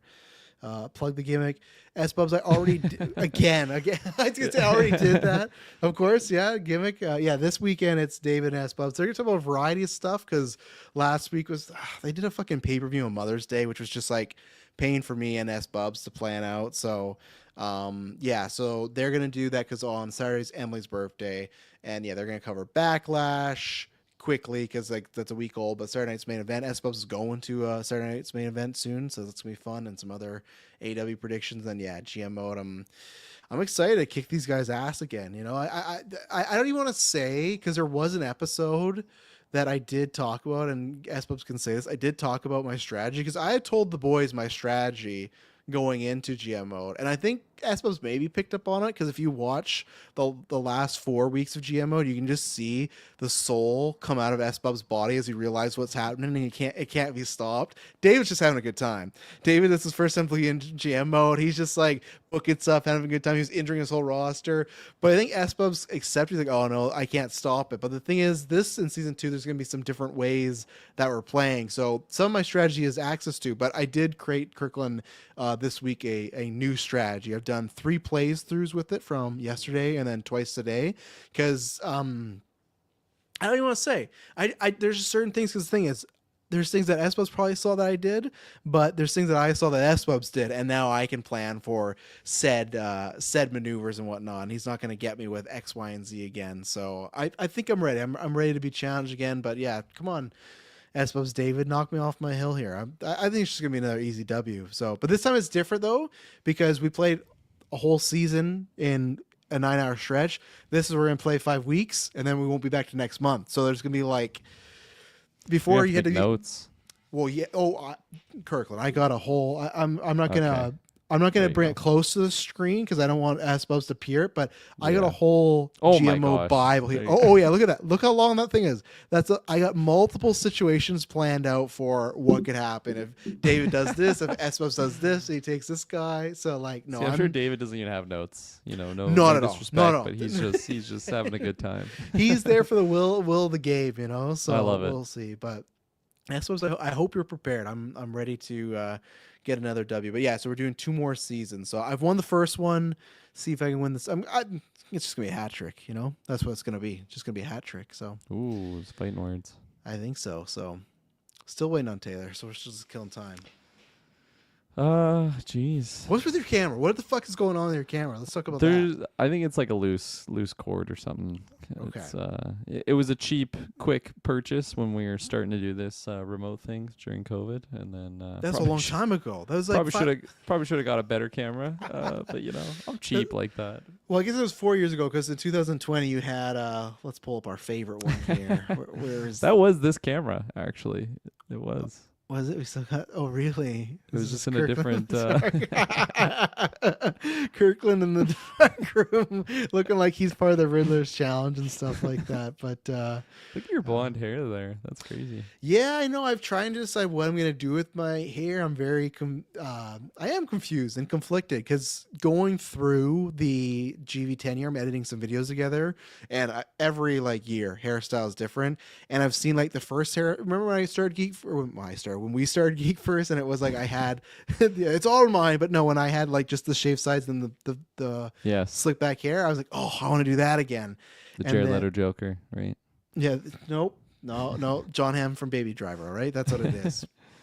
And then eventually I got to that hair, but I still like this hair going on right now. So, oh, there you go. There's Taylor there, but yeah. So I haven't decided. I think what I'm going to do though is I want to do the blonde hair again, but I think what I'm going to do is I'm going to wait for us to film a movie where I could have a character have that. So that's like a good justification of like I'm doing that, but then make it a little bit different because, you know, ladies and gentlemen, as you've heard, we have a roster of like 6 actors. So we kind of have to change up our appearances when we do these movies because it's just us over and over again with hopefully somebody, you know, all these people working for free. So that's where it's like, that's what I think I'm going to do is for one role. Don't know what character, but that's when I'll say do it for then. And then, but I do want to do the slick back hair. But then same thing, I was going to start growing out because I want to do slick back hair. But I'm like, summer's coming up.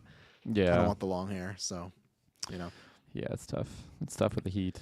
Espos didn't even say anything in comments. He's scared. See, I asked him if he got any new strategies, anything like that. You know, because he just said, throw out the gimmick again, you know? So, what the fuck is Taylor talking about? I don't know. Is the room test for Clay or test 2? What the fuck is he talking about in StreamYard now? What is he going off about? This is what he does. There's no... Oh, for people's point of view, let me... Can I share my screen for StreamYard? I think I can, right? I don't know what Taylor's on right now. This is get a little behind the peak of the wall here. There's 2 rooms Taylor can go in. There's the Weekly Geek or there's the Mission Impossible Fallout one. And he's still messaging us being like, what room do I go in? Where's the test? What's he talking about? What's he talking about, Kurt? I don't know what he's talking about. I can't even help him here.